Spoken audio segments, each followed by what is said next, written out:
Chapter 11, Invasion, Deception. 415, Uchiha District. Dawn was still a while away as a large number of shadows crept into the mostly abandoned area better known as the Uchiha District. Very few people would know what was to happen there, and the concealed forms of every single ANBU operative present at the time in Konoha were there to make sure of it. Two specific shadows reached the doors of one Sasuke Uchiha's home, the former residence of the clan head of the Uchiha. The single visible guard who stood there briefly nodded as he waited for the identifications. The two pulled out a pair of scrolls from the cloaks that covered them both entirely. The guard opened both scrolls, and after a short look returned them, letting both of them pass inside. The larger of the two removed the hood and the cloak as soon as they were inside, revealing it to be Naruto, and the figure next to him Anko. They both walked quietly as they approached the former council chambers, a well-isolated and protected area that was perfect for the meeting that was to follow. Naruto and Anko walked into the large circular chamber and seated themselves on the floor. There were a lot of people present, some of which they knew. The entire Rookie 9 plus guys team, the Hokage, Yakushi Saito, along with his adopted son Kabuto, representing the Medic Corps, Cat, Tiger and Commander Wolf representing the ANBU, of course all of the Jounin still present in Konoha, along with all of the clan heads and of course Jiraiya of the Sannin. Naruto and Anko were seated in different areas, Naruto with his Genin team and Anko among the Jounin. There was still a little time before the meeting started, and as usual, general chatter and gossiping ensued. "Long time, no see dope," Sasuke jokingly greeted his friend. "Nice to see you too, Sasuke," Sakura. Naruto greeted them both. "How was your training? I heard from Kabuto that you were advancing quickly, but he wouldn't tell me any details." Sakura beamed at the praise, although was mildly curious just how Naruto knew about Kabuto training her. Seeing the look on her face, he smiled. "Kabuto's my neighbor. We talk, you know," he jokingly reassured her, as she prepared to answer, only to be interrupted by a loud cough. Instantly the room quieted down as the Hokage stood up and walked to the central area. A few murmurs still persisted. "Quiet down everyone," Sarutobi started in a firm voice. "I know most of you are nervous about being lifted out of your bed at an early hour, but before the day starts, this meeting must be over. So let's get started. As most of you are aware, Otogakure, under the leadership of Orochimaru, is preparing an invasion, and according to recent intelligence reports Tsunagakure will be joining as well. Our spies in Suna have reported around that the group they sent will be about 600 in number. We have no current knowledge of the numbers Orochimaru will have with him, but we assume that he will be bringing his elites, which should account for another 400-inch. Whispers followed the explanation, as the few who didn't know about this were informed of the details. A number of people were looking in Naruto's direction, knowing that he was directly responsible for at least half of the information about the invasion. Now, to the situation at hand. "Shikaka-san?"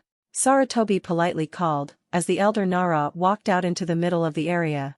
"Yes."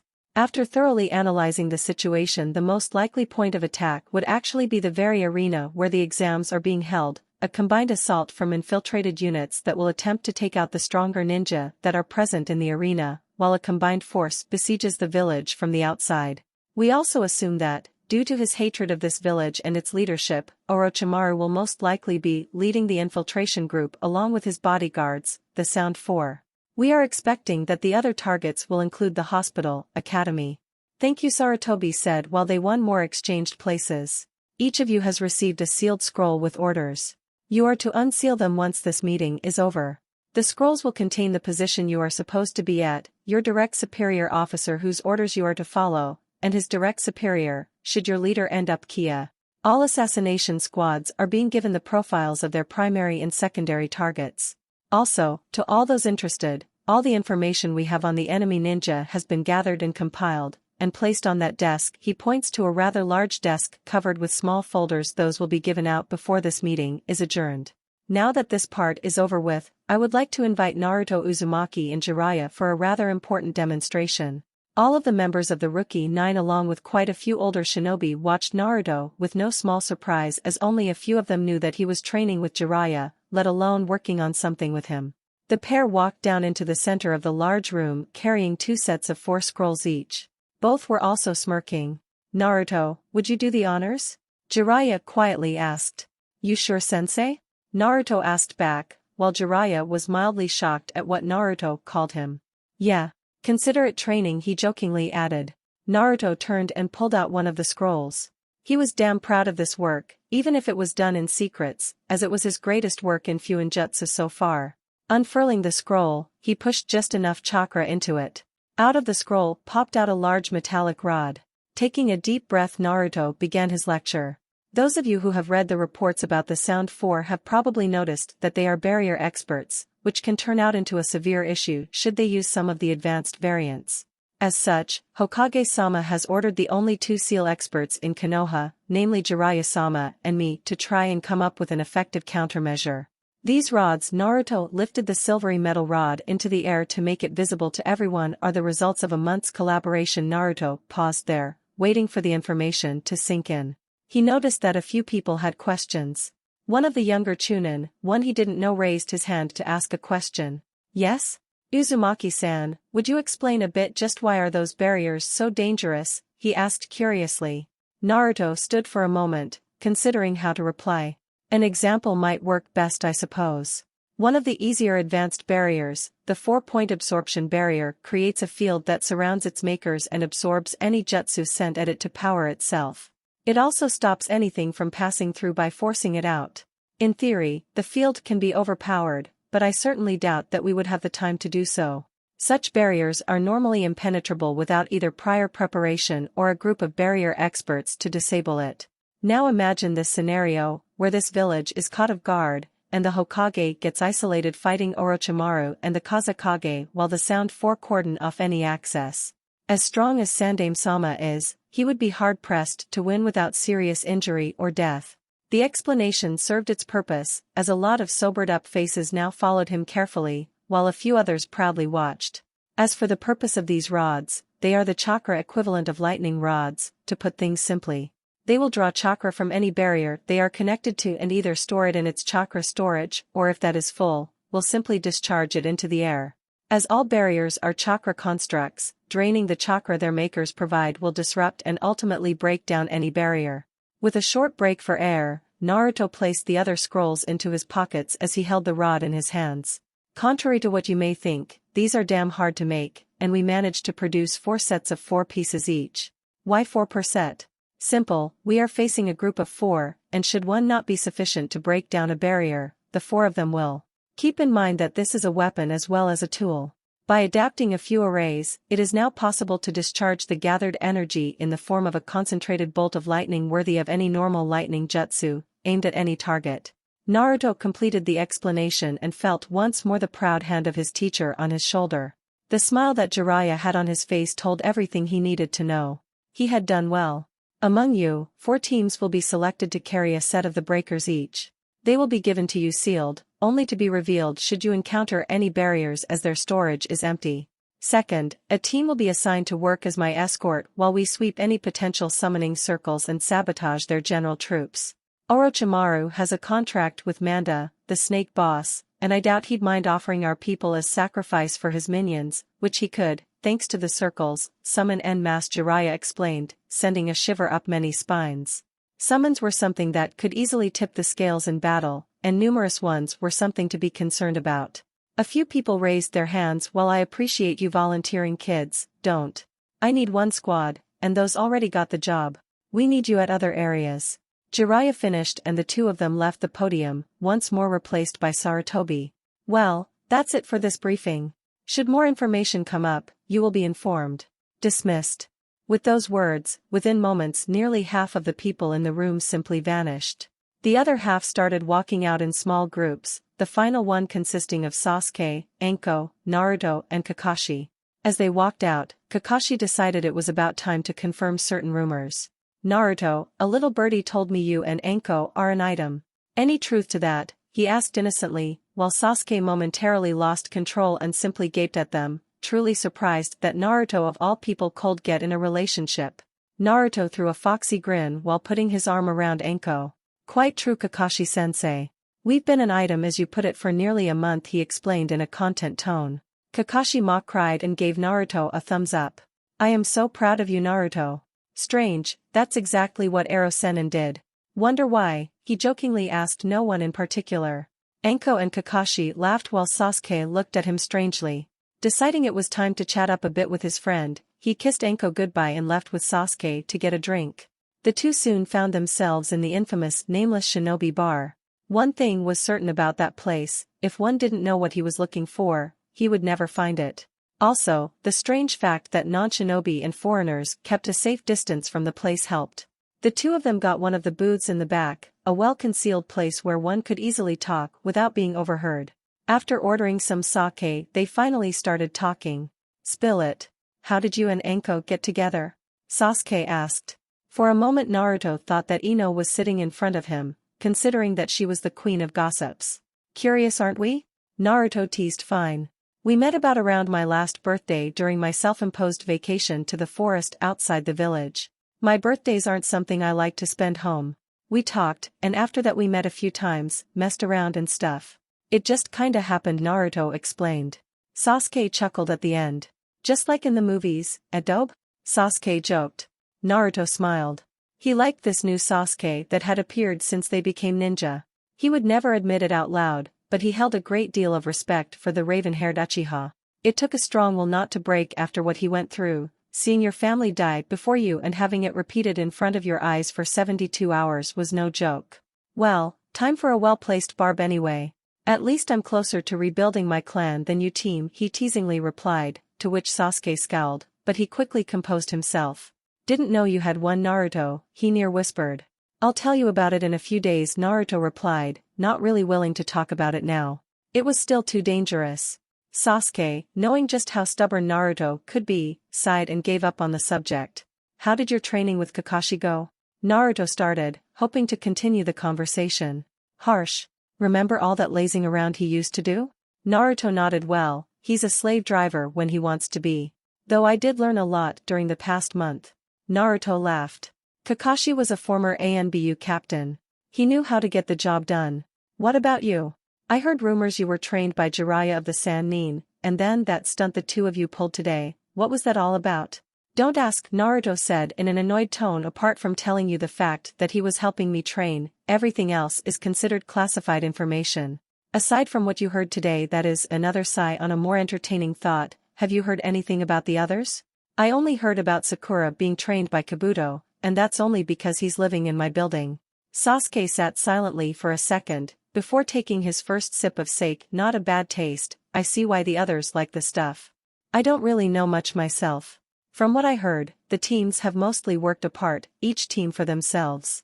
I'm pretty sure that Hinata and Neji are training together," though he slowly explained, opting for another sip afterward. "Oh? That's news." Pause. "Sip, how do you think all of this will turn out?" he asked in an unusually serious tone. Sasuke sighed. "Damn me if I know. But I think I'll take a page from your book on this one." "Really? I think I'm feeling proud," Naruto commented with a mock-serious face. "Really? Give it my all and kick their asses till they can't move," replied with an equal one. Both burst into laughter, before paying up and parting ways. The clouds were gathering. Naruto guessed that the first snow would fall soon. Perhaps it was time for another visit to one of his favorite places in Konoha. With a small, barely visible smile, Naruto speed off towards the Hokage monument, using the surface of the cliff to move up. When he finally reached the top, he realized that the sun hadn't yet come up. The view was beautiful, even if the chilling wind made the stay somewhat unpleasant. He had some thinking to do. Seating himself on the carved head of his father, he contently watched the sky. He suddenly smiled. "Couldn't wait any more, Haim?" he asked in a slightly cheerful voice.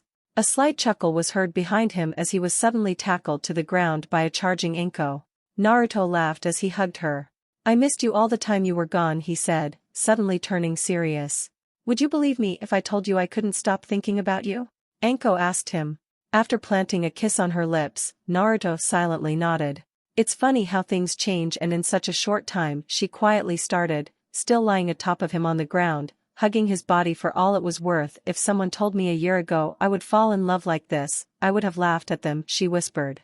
"Right before you threw a kunai at them," Naruto added, earning him a poke in the chest. "Know-it-all," she muttered, trying her best to sound angry. She still couldn't believe it. She had someone who truly loved her. Kurenai was a dear friend, but this was different. A different she very much liked. She kissed him again, once more savoring the sweet taste of his lips, ramen and sake. "It's actually a nice combination." She hugged him and decided to leave it at that for now. He hugged her back and the two of them remained in a gentle embrace for some time. Anko-heim? Naruto softly whispered. There was one last secret he had to reveal to her. It was eating him on the inside, the fact that he didn't tell her.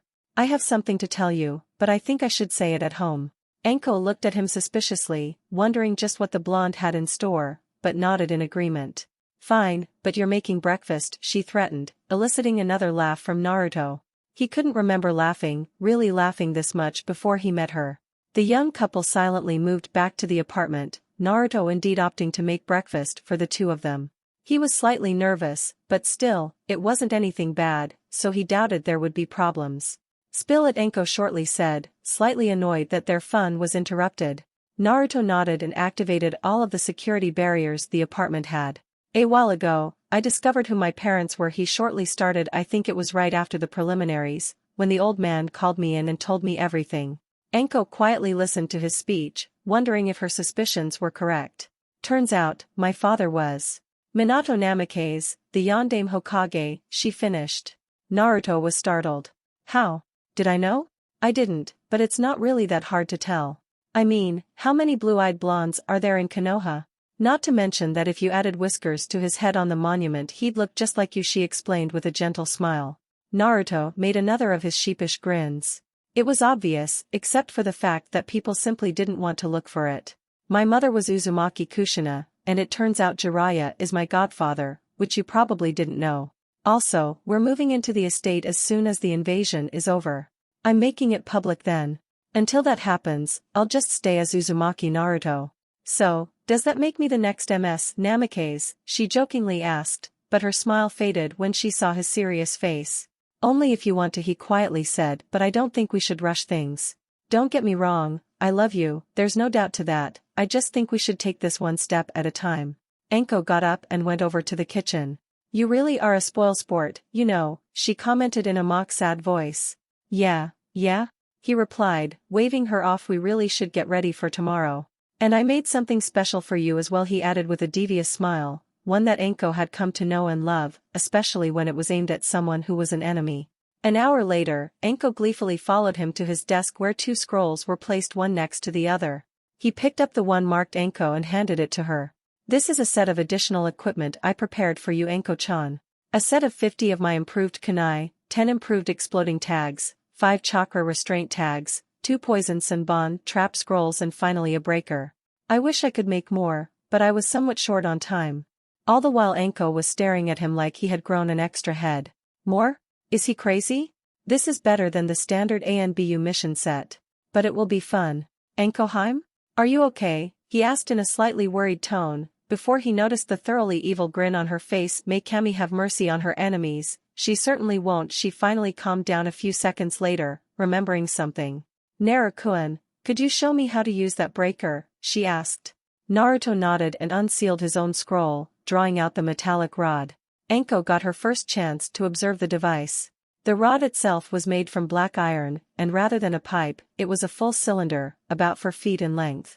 The entire surface was covered with intricately carved, interconnected silver seals. As much as I hate to admit it, while this was my idea, it was Jiraiya who did most of the work. You see these 2 seals? He asked, pointing to 2 rather obvious large arrays. Anko nodded. This one controls its absorption. Activate it and stick it into what you want it to drain. The chakra storage on the rod will fill up as much as possible, and the rest will go out. The other one allows you to discharge the stores into a single bolt of lightning aimed by this side. It should shaken up the competition. No, he jokingly added, while Anko was making a sinister smile that would make Orochimaru proud. The smile vanished as she grabbed Naruto and dragged him off to the bedroom for another makeout session. Later that day Naruto would unseal the scroll with the orders from the Hokage, only to smirk at what he read. This is going to be interesting, he quietly commented as he stroked Anko's hair. Tomorrow morning, Naruto and Anko's apartment. Several stabbing sounds were heard from the apartment as a number of kunai, shuriken and other harder to identify projectiles utterly annihilated an unfortunate alarm clock. Naruto's eyes snapped open instantly as he got up, Anko only steps behind. There was nothing said. Today was the day the invasion was going to happen. After a quick breakfast, the two of them got sat on the couch, spending as much time as they could together before they would have to go. Take care my love, Naruto whispered as he hugged Anko goodbye. With a small wink, she decided on a kiss. "You know I always do," she replied before they parted ways. Same time, Uchiha District. Uchiha Sasuke was currently standing in his family's shrine, offering prayers to the powers that be to protect him and his friends. He lit another stick of incense and got up, carrying in his arms the sword that had for generations stayed in his family, forged by its founder Madara. It was a good sword, but deceptively simple, without any decorations on it. For years it had been left in the shrine, as the clan council forbade anyone from wielding it, but now, he certainly didn't care about the opinion of dead fossils.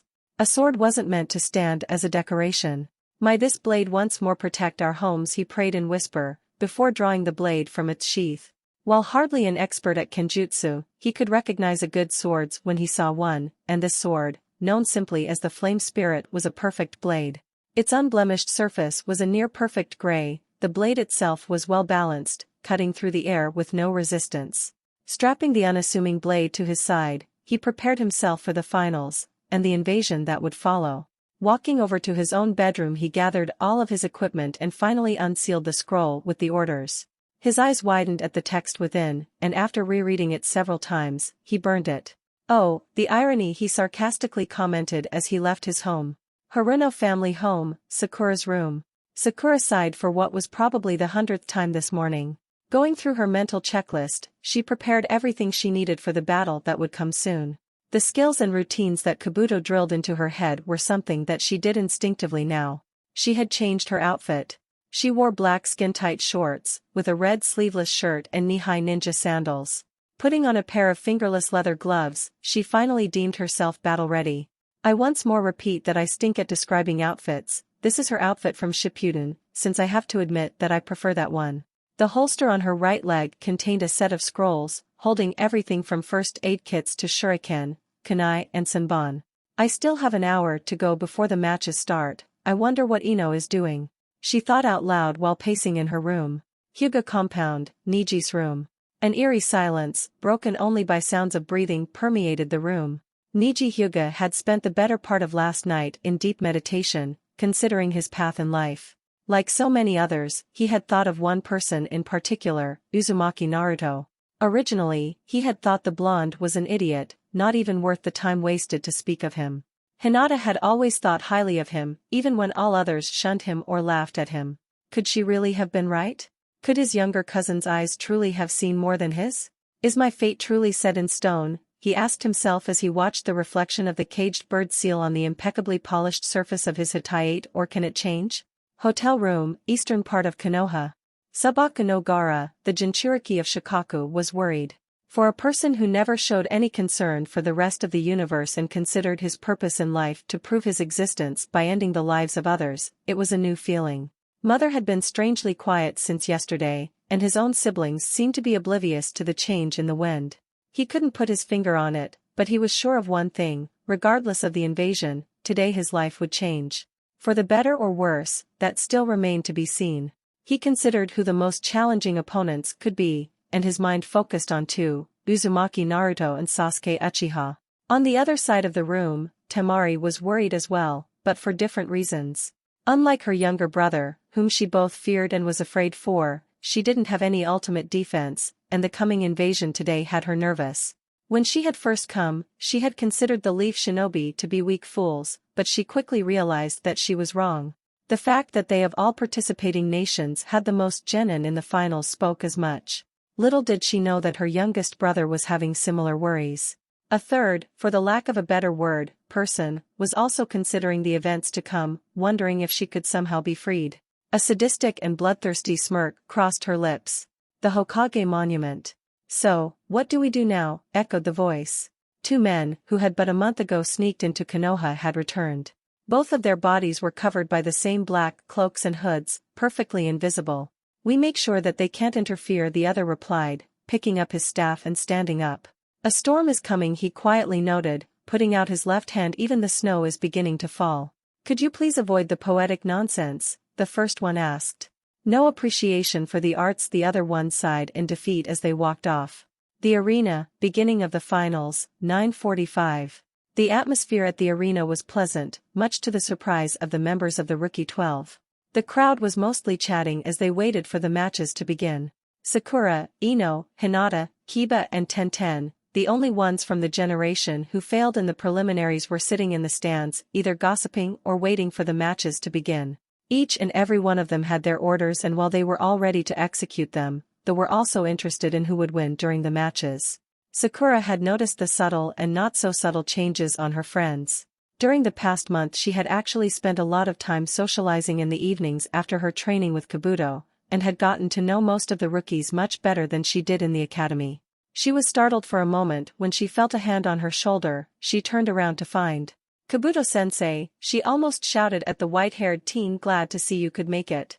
"Well, someone has to keep the contestants alive," he jokingly replied to his pupil. Not that he would tell or show, but he was proud of her. The girl had a lot of talent, and with proper training, she could probably be the next Tsunade. And her teammates weren't far off from the other two. Down in the arena, Naruto had tuned out the speech that Sarutobi was holding, opting instead to use his radiance and chakra tracking skills to locate anyone who doesn't belong. He noted more than a dozen shinobi whose signatures were completely foreign to him, which were most likely from sand, seeing that they were here for the exams. The Kazekage was also strange. His chakra was different, for the lack of a better word, and it very much reminded him of. That answers that question, so that means that his bodyguards are probably members of his Sound 4. Wonder if the old man noticed it. Wait a sec, if that's him, where's the real one? He took a look at his fellow competitors. Very few of them had shown any drastic change over the month physically, but he noted that most of them had either more chakra, or in Chuji's case, a lot more muscle, but everyone was there. The ones he couldn't detect any change on were the foreigners mostly. He had to admit, there were a few people there that he wanted to match his skill and wits against, most notably Shin Tasai and that girl Mirai. Hearing that Sarutobi had finished the greetings and that a new proctor was about to start explaining rules, he started listening once more. "Everyone listen up," the man with a senbon in his mouth started. "I am Shiranui Gunma, and I'll be the proctor for the final part of the exams. The rules are simple. All fights are to the point where one side is either out or surrenders. Anything and everything goes. Now, apart from Niji Hyuga and Naruto Uzumaki, you should all leave until your matches come up." Up in the Kage box, no one would notice the devious glint in the eyes of the Sandaime Hokage. Things were going according to plan. Naruto Uzumaki versus Niji Hyuga. Naruto smiled as he faced his first opponent. Snowflakes had once more begun falling, but much to the shock of many, Naruto was only wearing his brown pants and shirt, revealing the many tattoo seals that covered his arms. Niji made a smug smirk at his opponent, while Naruto simply laughed it off. He was itching for a good fight. "You seem to be in a good mood," Niji idly commented. "Just getting ready to kick your ass," Naruto jokingly replied, which Niji ignored. While he wanted to believe that this was a nobody who couldn't even touch him, over the past month he had learned better. The story Hinata told him of the mission where her team assisted them was enough to give him reason to worry. Gunma eyed the two, content that they at least wouldn't be killing each other, which was more than he could say about some others. "All right, begin," he shouted as he jumped away. Naruto and Niji both took taijutsu stances, eyeing each other carefully. "Up for a challenge, Hyuga boy?" Naruto almost mockingly asked. "From you dead last?" "Anytime," Niji replied. Naruto however only smirked as he broke off his taijutsu stance and unsealed his sword. A few ohs and ahs were heard from the audience as people recognized the famous Kubikiri Hocho in the boy's hands. "Allow me to introduce you to my new and improved sword style, known simply as the Dance of Ruin," Naruto shortly announced. "It's still untested against a live opponent and hardly complete, but it should prove challenging, even without the killing techniques I created." He near whispered the last part, for Niji's ears only. "Shall we?" he asked. "By all means do," Niji replied as the veins around his eyes bulged out and his eyes took the characteristic shape of an active Byakugan. "What the? How the hell did he do that?" Niji inwardly cursed as he noticed that Naruto's chakra network was invisible beneath a second layer of chakra that loosely fitted the shape of his clothes. "What's the matter, Niji? Your all-seeing sight failing you?" Naruto taunted, but in a more jovial tone, without malice. "Maybe you should get glasses."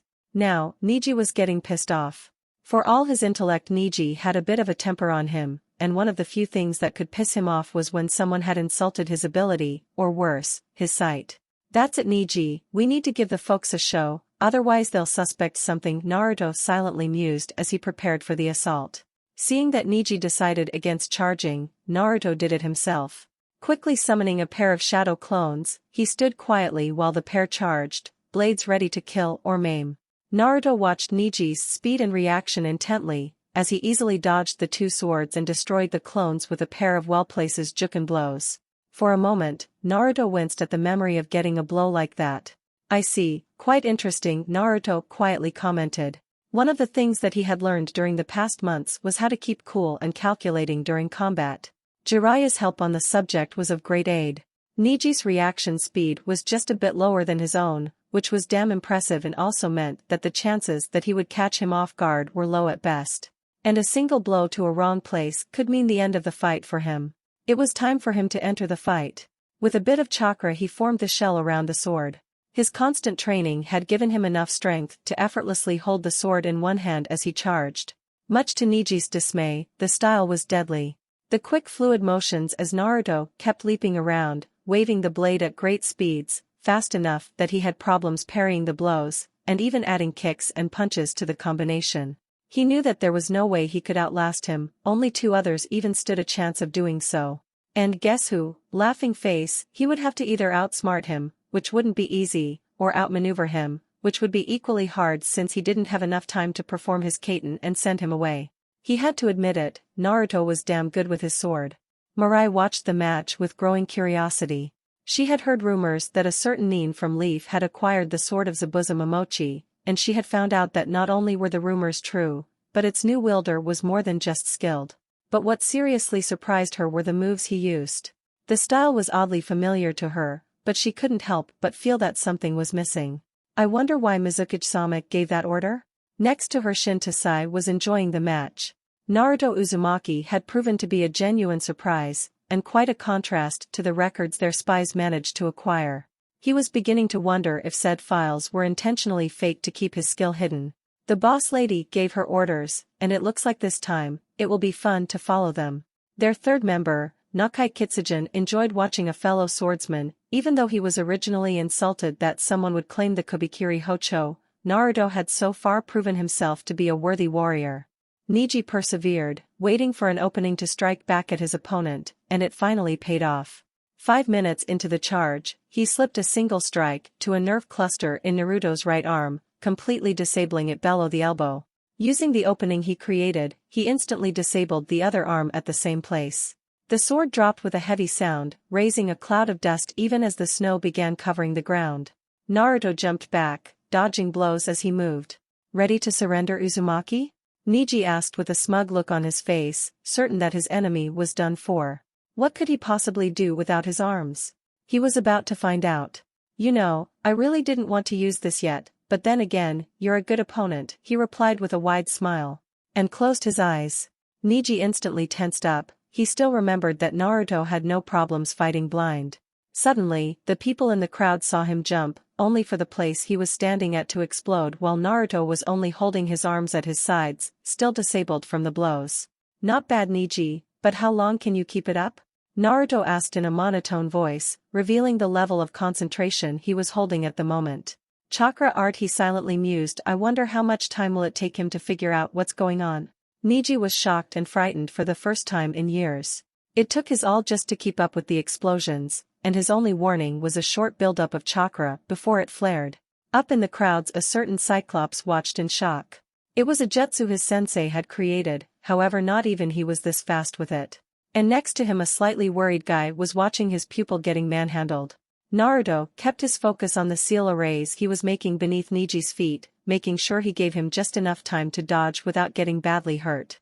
With a plan in head and his hands finally recovering from the attack, he slowly walked over and picked up his sword. He almost spent the amount of chakra he had set aside for this match. Time for the finisher. With his sword firmly in hand, he stopped making more seals, leaving a winded Niji a few moments to recuperate. "You know, you can still surrender," he said in a serious voice. Niji just stared back at him. "Fine then. One final clash?" "Fine," Niji replied as he prepared. He was caught off guard once.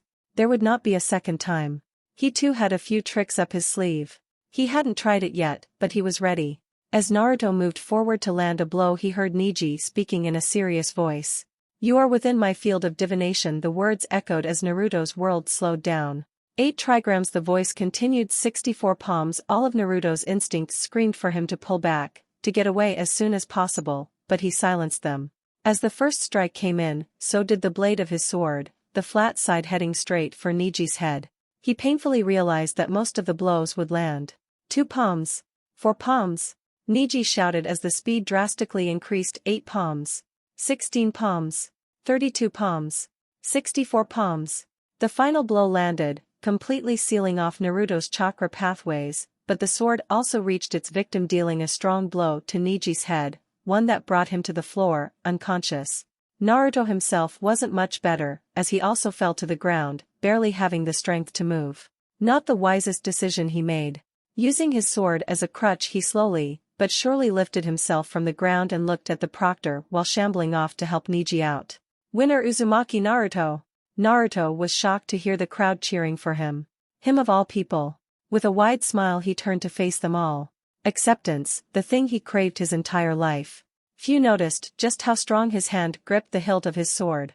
He would protect them, even if it cost him his life. Waking up the downed Niji with a few slaps and a bit of smelling salts, the medics escorted them both from the arena to the local medical bay for healing. As soon as their room was vacated, a group of ANBU medics moved in, dropping the genjutsu that concealed them. Wounds, the leader, wearing a rabbit, asked. Mild concussion and burns on the legs, Naruto explained for Niji. Sealed chakra pathways, Niji continued in the same style. The leader nodded and turned to his 2 teammates. Hawk, you take Uzumaki. Lion, you and I are taking care of the Hyuga. Both gave a short nod as they moved to their intended patient. Relax, Naruto-san, you should be up and running within 10 minutes. Hawk explained as his hands glowed green. And indeed, 10 minutes later both shinobi were standing and checking their equipment, the 3 medic long gone to wait for the next team to drop in. You think they bought it? Naruto asked curiously. It would seem so. We both gave a convincing performance, Niji quietly replied. Naruto sighed before turning to his set of equipment.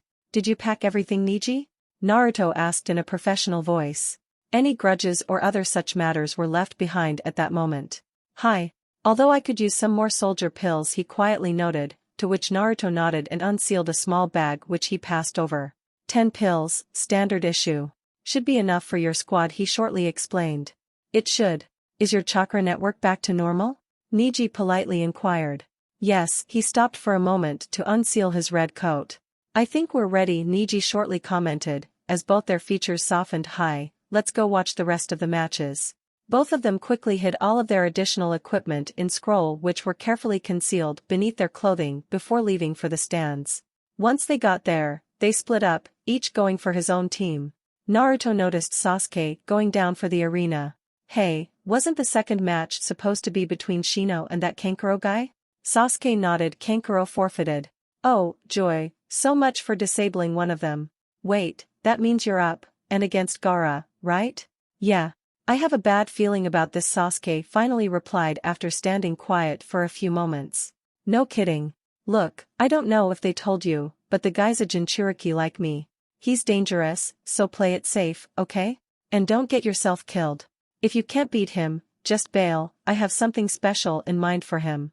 Is that an order? He asked with a smirk, while inside he was curious as to what the blonde had in mind for Gaara.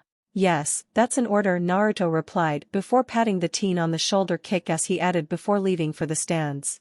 Sasuke Uchiha vs Gaara Sabaku. With a perfectly calm facade, Sasuke Uchiha stepped into the arena. Across from was his opponent. The downright murderous and bloodthirsty glare that Gaara sent him brought a shiver up his spine. But he was no longer the brash idiot who would have run into things blindly. He held his hands calmly as he studied his opponent. Gaara had no obvious weapons or tools apart from the gourd on his back. Begin, Gunma shouted as he jumped away. Gaara's only move was to uncork his gourd, letting a small trickle of sand escape it.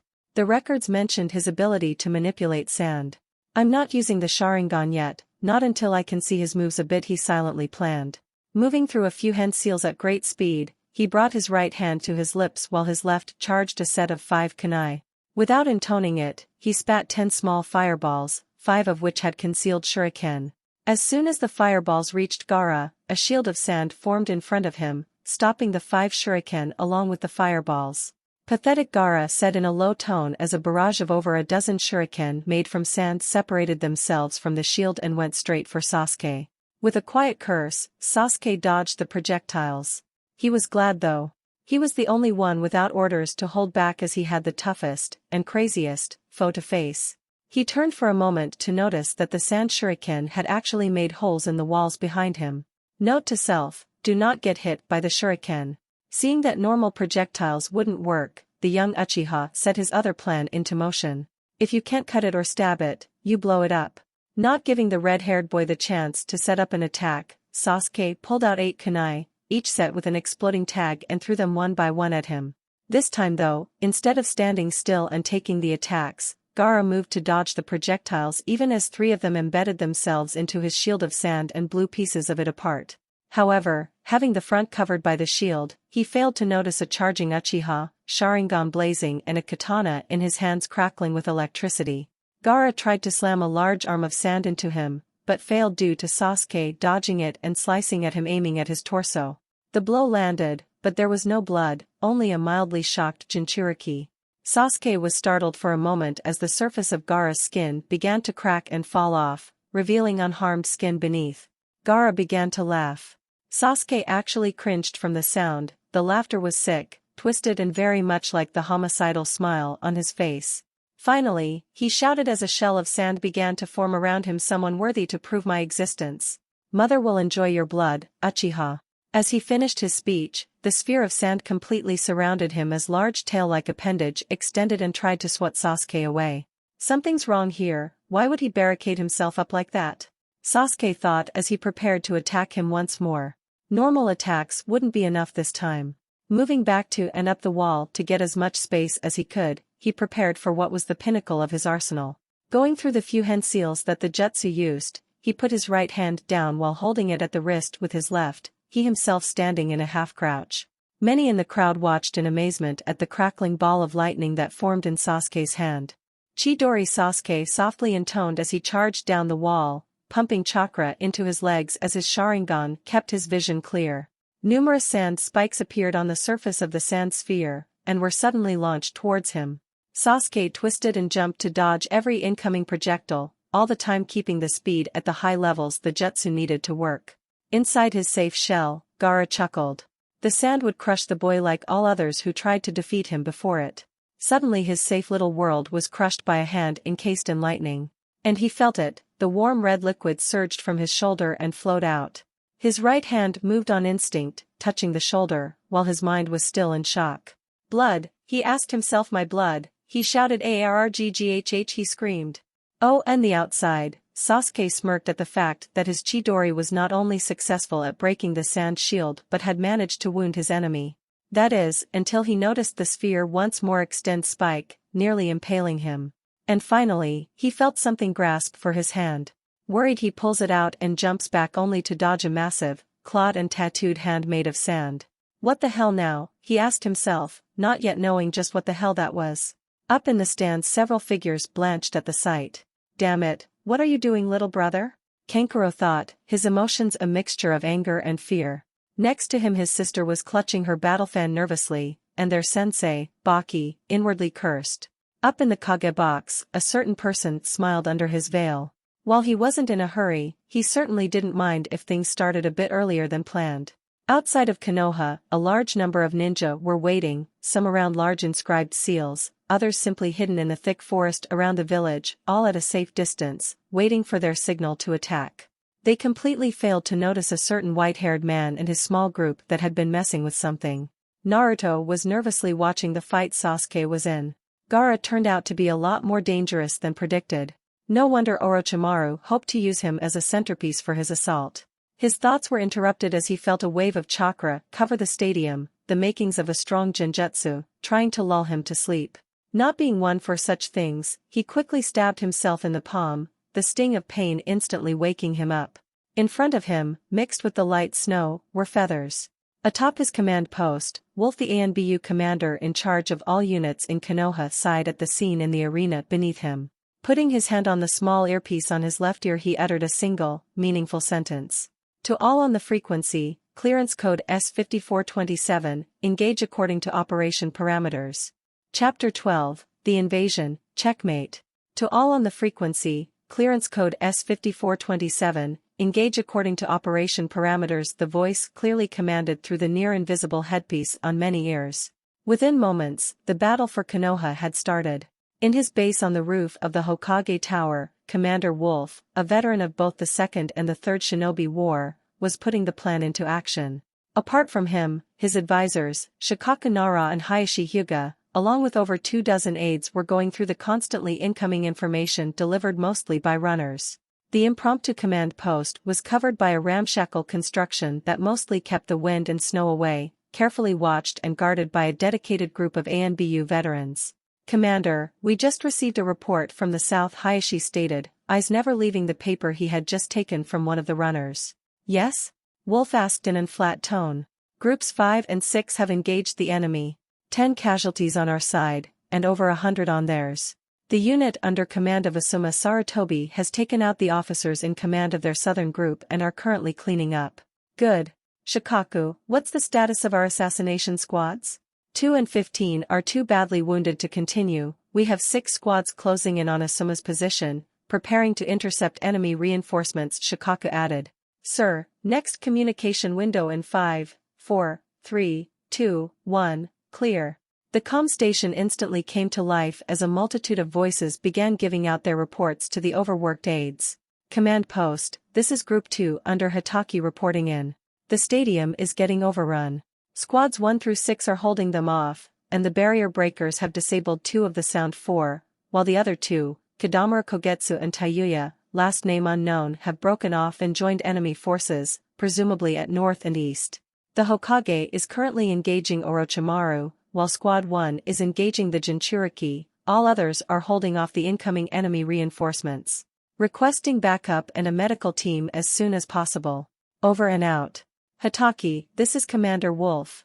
Reinforcements are already on the way, ETA 2 minutes. Wolf mostly kept quiet and listened to the other reports, until a very specific one that came over a reserved, private frequency stirred him. "Commander Wolf, Code 0 here. Div-6 is ready to deploy." A Machiavellian grin covered Wolf's face under his mask. Most outsiders saw the ANBU as once cohesive, singular force, however in reality, the entire ANBU was divided into groups specializing in certain areas, such as interrogation, espionage, assassination. Then there's Division 6, or Div-6 as they're also called, the cream of the crop. Officially, each of the 5 members of Div-6 are dead and their identities hidden behind their masks, while all of their official records are burned, so no one apart from the Hokage and the Supreme Commander of ANBU even know of their existence or skills. Clearance granted. The 5 assigned targets still stand. Orders are search and destroy, Wolf whispered. While he trusted the men under him, rules were rules. Understood, Commander. Over and out, the cold voice of Code 0 replied. Opening complete. Let's see your next move, Orochimaru. Wolf mused. Naruto calmed himself as he gave the orders. He had already memorized the scroll that he had received a few days prior to the finals, along with the list of people who were going to be his subordinates. Flashback. Chunin Uzumaki Naruto. Commanding Officer, Kakashi Hitaki. Subordinates, Sakura Haruno, Sasuke Uchiha, Kiba Inuzuka, Shino Aburame. Phase 1. Primary objectives are as follows. Disable the Ichibi Jinchuriki Gaara Sabaku. Provide support to the other teams within the area. Provide support to the Hokage. Secondary objective is to attempt and capture as many enemies alive as possible. Phase 2. Join up with your commanding officer. All further orders will be assigned directly by him. Additional operation parameters. At 0 hour, a full-scale communication blackout will be instated as the jammers disable enemy communication, however it will be lifted every 10 minutes for 1 minute to forward orders and situation reports. At all other times, use summons or runners to carry information. During Phase 1, you are given complete authority over the Mist team consisting of Nakai Kitsujin, Makai and Shin Tasai. All orders can only be changed or challenged by your commanding officer or Commander Wolf of ANBU, using the appropriate clearance codes. Clearance codes. S5427, Initiation of Combat Operations. A1259, Initiation of Phase 2 of Combat Operations. D2421, Alteration of Orders by Commander Wolf. End flashback. Sakura, you're on support, help out anyone who needs it. Shin and Sasuke, Shino and Nakai, Kiba and Mirai, your 3 groups are my cover, take out any approaching Suna or Oto shinobi.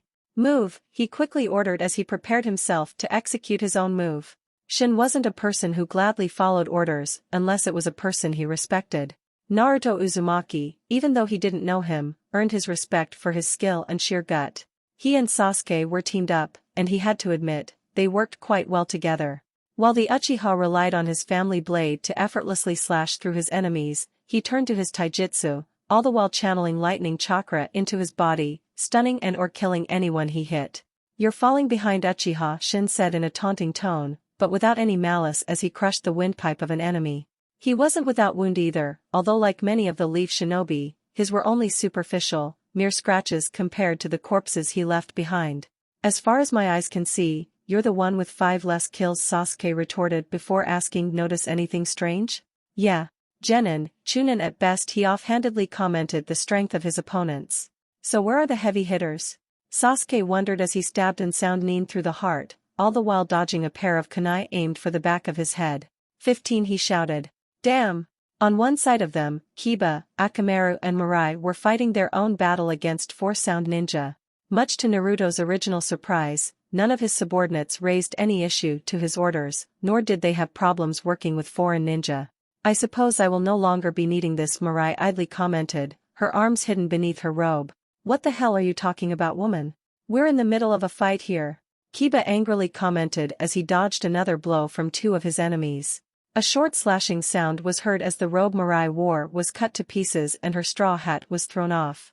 Beneath the long robes was a deadly young woman, dressed in simple black pants and a red jacket, long black hair formed into a long braid falling down her back, armed with a pair of silvery white sai in her hands. Unless you want to die, dog boy, she said in a flat voice, better hope you can fight well. The unfortunate trio of sound ninja didn't get the chance to continue listening to their argument, as 2 were killed by twin whirlwinds of claws and the third got a pair of sai shoved through his neck. A smirk crossed Mirai's normally calm face. Not bad, dog boy, up for a little competition, she asked, parrying another blow and landing the riposte to her enemy's heart, slipping it right through his ribs. Kiba stabbed his clawed hand into the guts of a newcomer and ninja and threw him at another enemy. Anytime he replied as Akamaru ripped out the throat of yet another foe. While Kiba hadn't added any new jutsu to his repertoire, he had worked hard on his taijutsu, his stamina and his speed. A month of being run into the ground did wonders for all 3, much for the dismay of his enemies.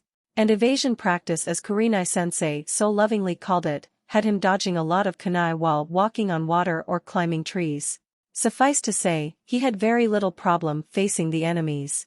On the other side, Shino and Nakai were holding off a total of 10 enemies. How many more do you see? Nakai asked, parrying a kunai blow with one of his twin swords. About 20, Shino calmly asked as his beetles started swarming towards his enemies, while he dodged the blows of 2 ninja. Oh joy! Nakai charged towards the nearest, deftly evading the strike sent towards his head, and slashing at the man's chest while kicking him in the family jewels. Right behind him, Shino jumped on the shoulders of the falling victim, quickly throwing a storm of shuriken which Nakai used to move in closer to the others. He loudly cursed as a kunai was stabbed into his forearm, but that didn't stop him as he decapitated the man with both swords. As the remaining 5 moved to attack him, they felt the chakra-draining insects finish their job and fell to the ground. Shino's white coat was marred with dirt and blood, 2 shuriken still stabbed into his left arm causing mostly flesh wounds. Sakura, he shouted, but the pink-haired medic was already there, moving in to remove the shuriken and heal up the wounds. Another detachment moved in to kill them, a pair of sound ninja attacking the 2 directly. They almost reached them when a pair of elongated kunai covered with a brilliant blue light stabbed themselves into their hearts. Sakura easily pulled her 2 kunai out, returning them to their respective seals on her gloves. I hate it when people interrupt me, Sakura angrily commented as she returned to healing Shino and Nakai's wounds. Naruto stood calmly, an impassive face against his opponent. Both Jiraiya and Kakashi drilled the fact that a ninja must remain calm and collected at all times into his head. However, such a feat was nowhere near as easy when one notes that he has 2 rather than 1 opponent of great power. Had he known more about the pale boy behind him, he would have been worried, for the second person to join this fight was Kimimaro Kagaya, Orochimaru's strongest warrior and last wielder of the dead bone pulse, a bloodline that allowed its carriers to shape and grow their bones at will. Oh goody. I'm surrounded, whatever shall I do? Naruto sarcastically commented to no one in particular as he drew out his sword. Kyubi, any ideas on these two? Or should I just wing it? Why do you keep asking me, kid? I taught you more than well. Just striking up a conversation, no need to get all bent out of shape. Very funny. Now get. I've got popcorn to eat. Popcorn. Uzumaki-san, I would suggest you surrender, the pale boy said in a calm, polite tone. I'm afraid that's not an option. You see, Gaara over there wants to kill me, Naruto replied in an equal voice, causing him to quirk a near non-existent eyebrow. Besides, you have the advantage over me. Kimimaro, the other teen, replied, before his field picked up a barrage of Senbon from one side, a wave of sand coming from the man-slash-demonic raccoon amalgam on the other, and a number of finger bones coming from a third. Wait, bones? How the hell does he do that? Must be a bloodline of some sort. Naruto quickly parried the Senbon with the sword, while leaping over the wave of sand, letting it block the finger bullets. He wasn't even getting winded. A wave and a couple dozen projectiles? A joke to his reflexes and planning. He stopped for a split second to take in the appearance of his two opponents, and realized that there were multiple squads engaging the rest of his team and that they were currently cut off from the rest of the troops. He would have been worried, but he also felt a large number of allied troops converging on the location. Till they got there, he'd have to keep his team alive, and that meant finishing up this fight as soon as possible. His musings were interrupted by continuous waves of projectiles which he kept blocking and evading, managing to send some of them into the enemies to help his team a bit. He heard a distinct whisper of Dance of the Willow, and was mildly surprised to see Kimimaro charging towards him with bone spikes extended from his palms, elbows, knees and shoulders. Inwardly cursing, he dodged the first attack by rolling to the side, only to see that Gaara had no intention of cooperating with Kimimaro as the sand took over even more of his body, now fully covering him apart from a small patch on the left side of his head. He had wasted too much time and now Shikaku was almost awake. Dodging the blow of two massive demonic arms, he stood up. I see. So much for messing around, and I was so looking forward to an easy fight, he commented with a mild dose of sarcasm, all the while inwardly cursing. He would have to show his cards earlier than he planned. Well, this is war. He silently patted himself on the back for forcing himself to read the entire scroll that Master Kai's Tarak made. To think that the last seal turned out to be a containment one, and the scroll vividly described the true form of said sword. And the process of freeing it was ever so simple. Biting his right thumb, he smeared a bit of his blood on the surface where one of the three hidden arrays began glowing. Awaken, Quicksilver. Your blade is once more needed, he solemnly called. Suddenly, the surface of the sword rippled and within moments, the blade began flowing into a new shape, as the chakra-infused liquid metal moved. The shape didn't change much, except for the top of the sword. The small curve extended itself into a full crescent as another formed on the other side and a second edge joined the first, forming a powerful dual-edged sword. The sword once more solidified itself as four holes the size of the previous one formed themselves and the seal arrays that once adorned the surface extended around them, a cold blue light softly emanating and a single green crystal emerged from both sides of the crescent on top. Within 2 seconds, the tides of war shifted once more. Now, where were we? Naruto asked in a serious voice, as a scowl decorated the faces of his opponents. The man designated as Code Zero smirked as he moved through the snowfall, never leaving behind as much as a trace of his existence apart from a trail of corpses killed by a standard-issued kunai. Out of the 5, he was the assassination specialist. While somewhat proud of his skills, he knew better than to let his pride cloud his judgment. Code 2 repeated that more than a few times as she slammed that accursed book of hers into his head more than once. Or was that because he had stolen her supply of sweets? It didn't matter much at this point, all that mattered was getting the job done, and that involved taking leadership of one of the assassination squads. Not that he minded. Spotting a small field base, he sneaked up as close as he could without attracting attention.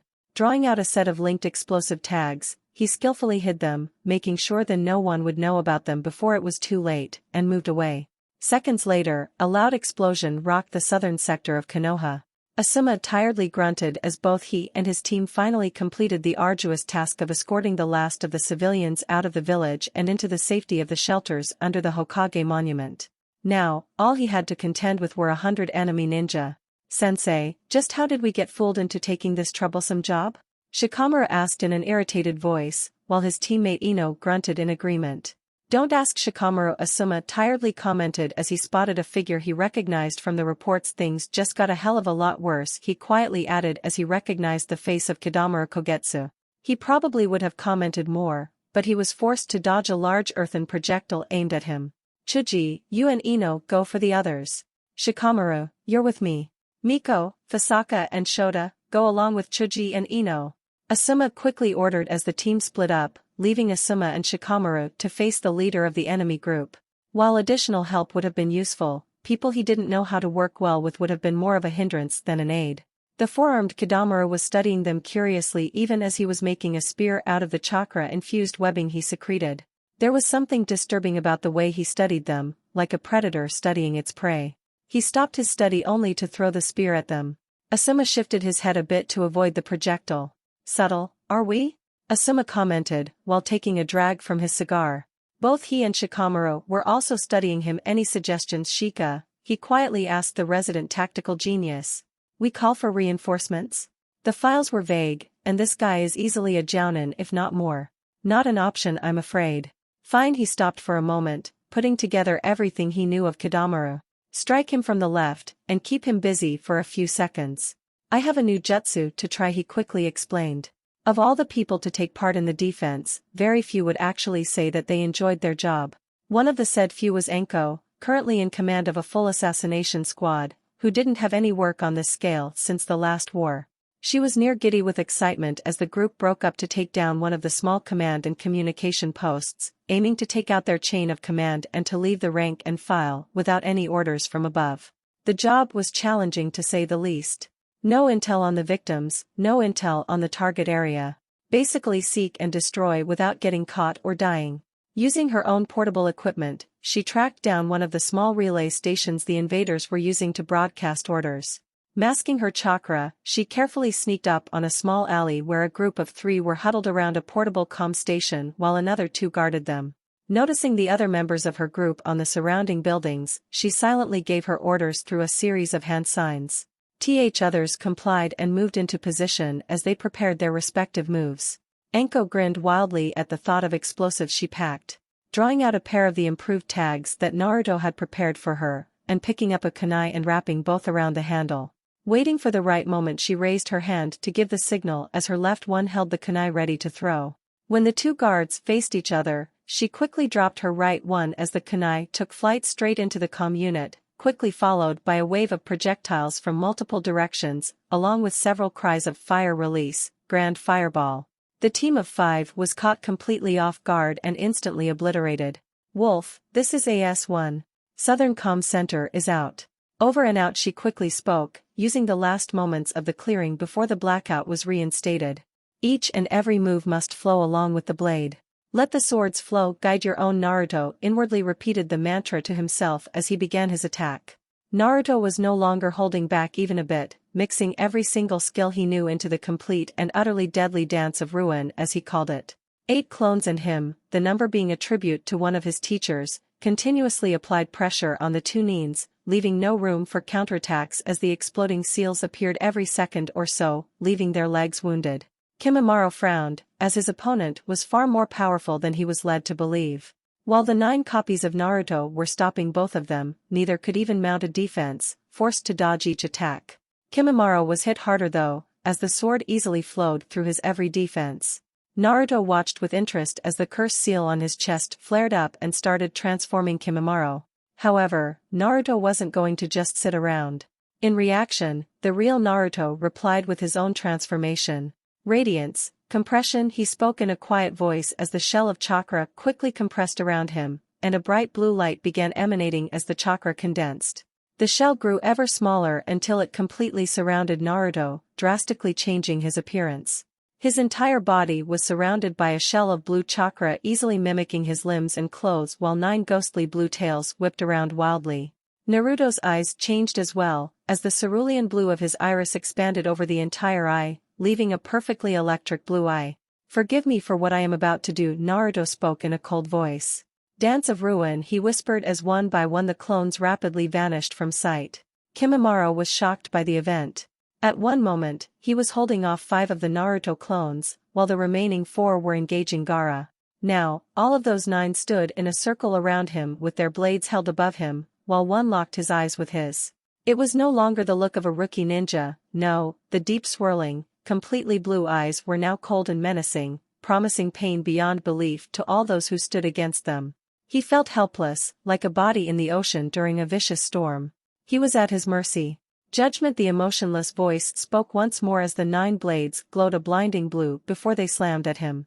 He never had the time to react as the world faded to black, failing to hear a single whispered word that came to his ears.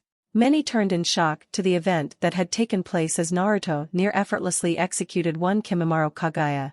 Needless to say, the morale of the remaining sound shinobi plummeted at seeing their strongest shinobi so easily defeated, while he himself had changed into something that truly provoked fear. What Naruto didn't notice was the look of awe on the faces of his allies. From their hidden position, the members of Div-6 whistled at the kid, while Sarutobi smirked at his opponent. For the 100th time in the last 10 minutes, Niji Hyuga cursed.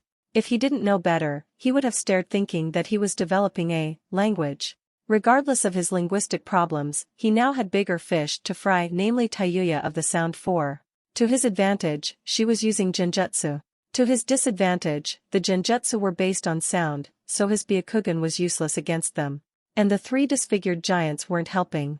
Thankfully his younger cousin Hinata proved more than efficient, as he and she double-teamed the red-headed girl, both managing to weave through the defense of her 2 giants, and keeping her busy until the imposing figure of Mato Gai appeared near them right along with his near-exact clone, Rock Lee along with Tenten Higurashi. Watching the now strangely transformed girl in front of him, Niji decided on a course of action that he feared he would regret until the end of his life. Some fates were truly unmerciful. Gai-sensei! Niji shouted, stopping the battle for a moment. Swallowing the growing bile in his throat at what he was about to say, he used all of his considerable willpower to force himself to continue and pointed his figure at Tayuya. This young lady has been acting and speaking most unyouthfully. A look of slowly dawning horror covered both Tenten and Hinata's face, along with the faces of several other Chunin ninja who were present, albeit at a distance. The only one who wasn't aware what was happening was Tayuya, but to her regret, that was about to change. For some reason, she couldn't shake off the feeling that something truly horrifying was about to happen. Orochimaru sighed tiredly.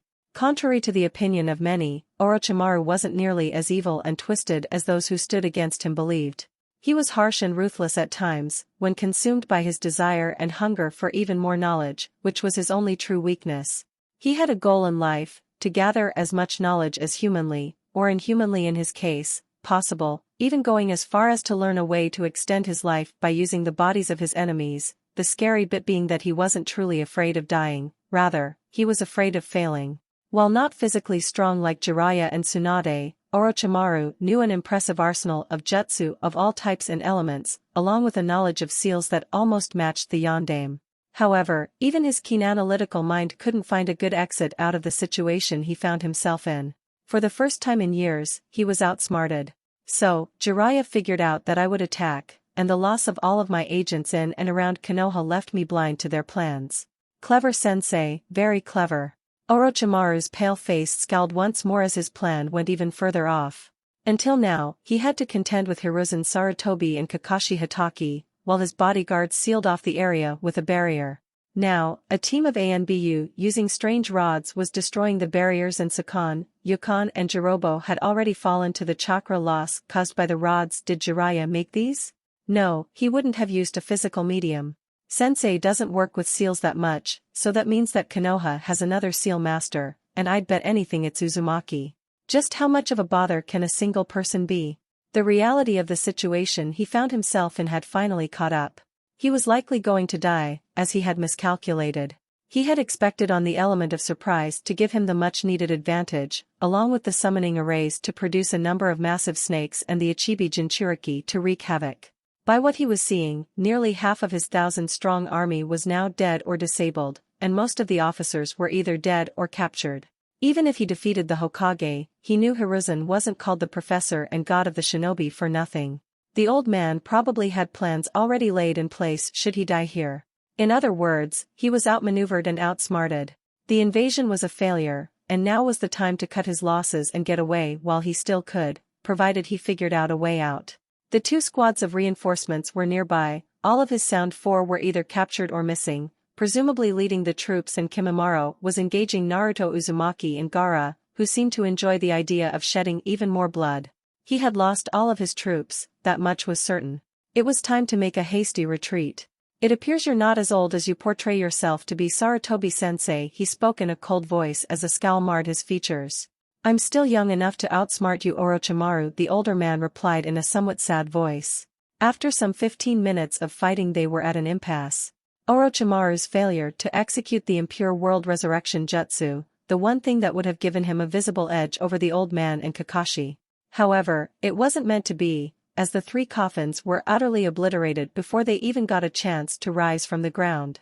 He jumped a bit back and quickly summoned a pair of mud clones, the soil on the roof the result of a number of earth jutsu being thrown around.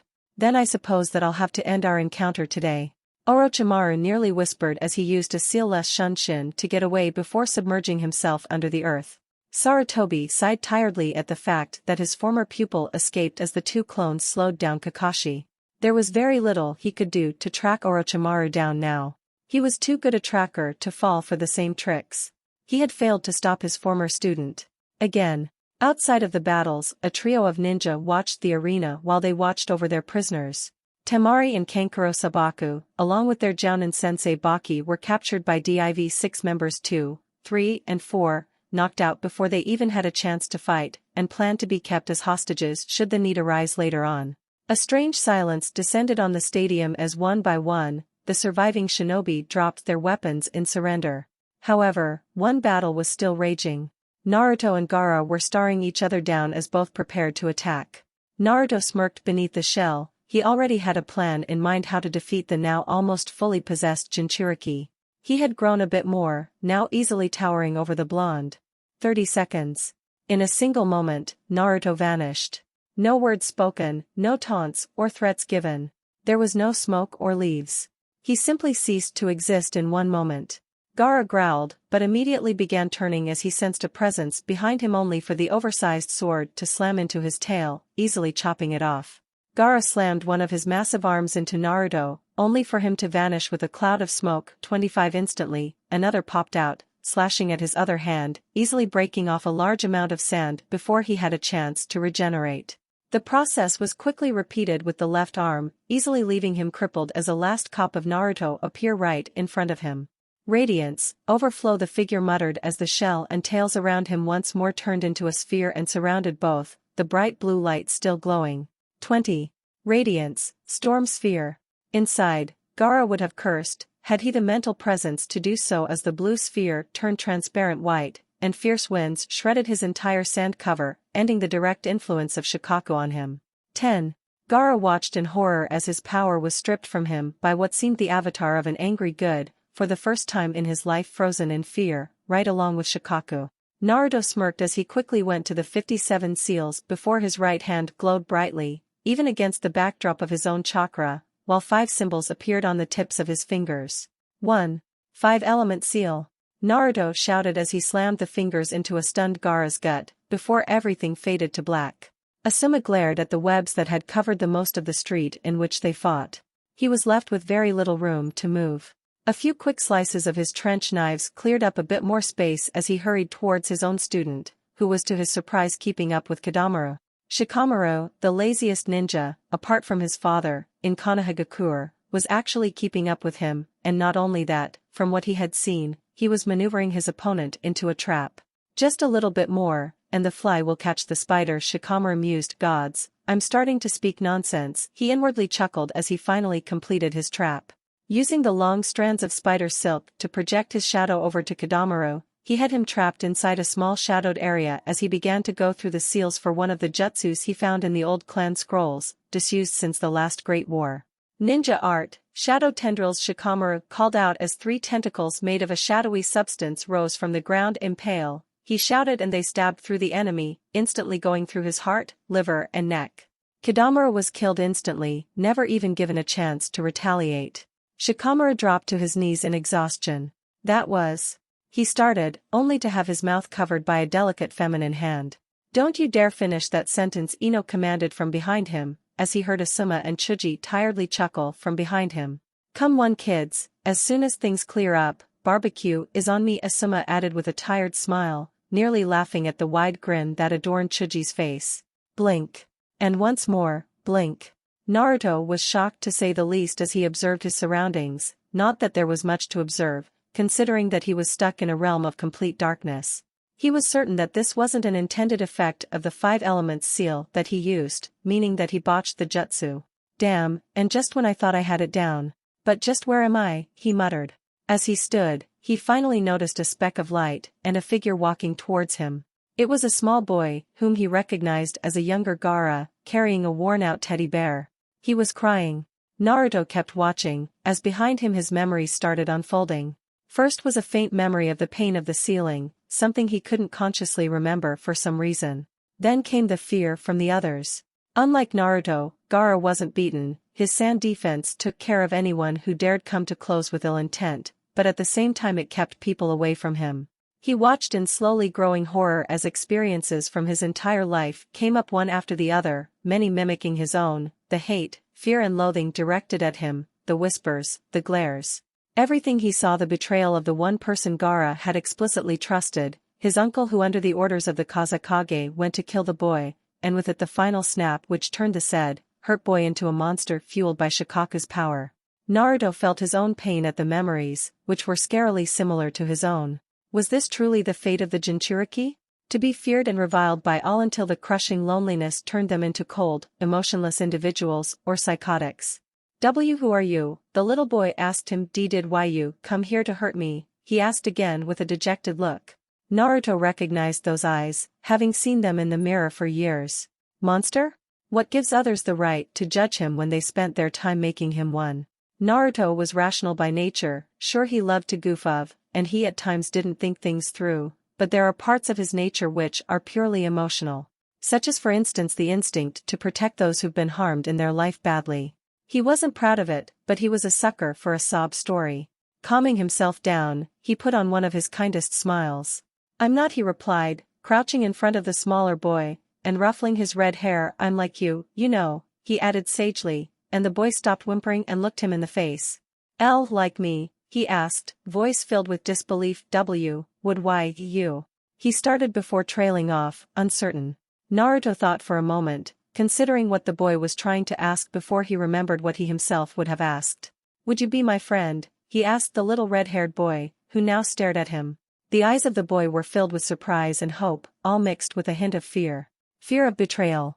He hugged the boy warmly, kindly, intent on banishing all such fears from the boy's heart, hoping for a moment to rekindle his spirit and faith in humanity, and then everything once more turned black. Naruto opened his eyes, finding himself in a small oasis, sitting next to a large sandstone cage containing a giant sand raccoon inside. Right next to it was Gaara, his back facing him, just as he remembered him, staring at the beastly entity, which was by the way, curled up and sleeping, not to mention snoring lightly. So you came here as well, Uzumaki, he said in a flat tone. Naruto only sighed. You are a strange one, he added. Naruto began noticing that although his voice was flat, it still held some amount of emotion in it.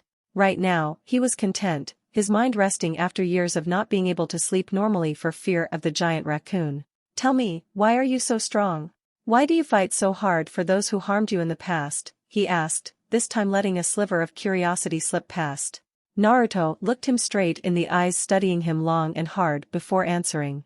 I fight, to protect those precious to me. He stopped for a moment. Tell me, you said more than once that you fight to prove your existence. Why do you need to kill to do so?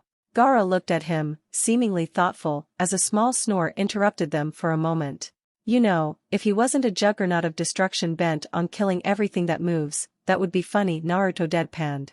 I think it still is, Gaara retorted in a completely serious voice. Naruto once more blinked in confusion. I kill those who are strong to prove myself, to prove my existence.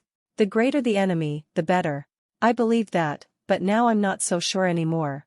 You say you fight to protect, and you are far stronger than me. Even he was scared of you. Wait a sec. If you know about him, then whose mother?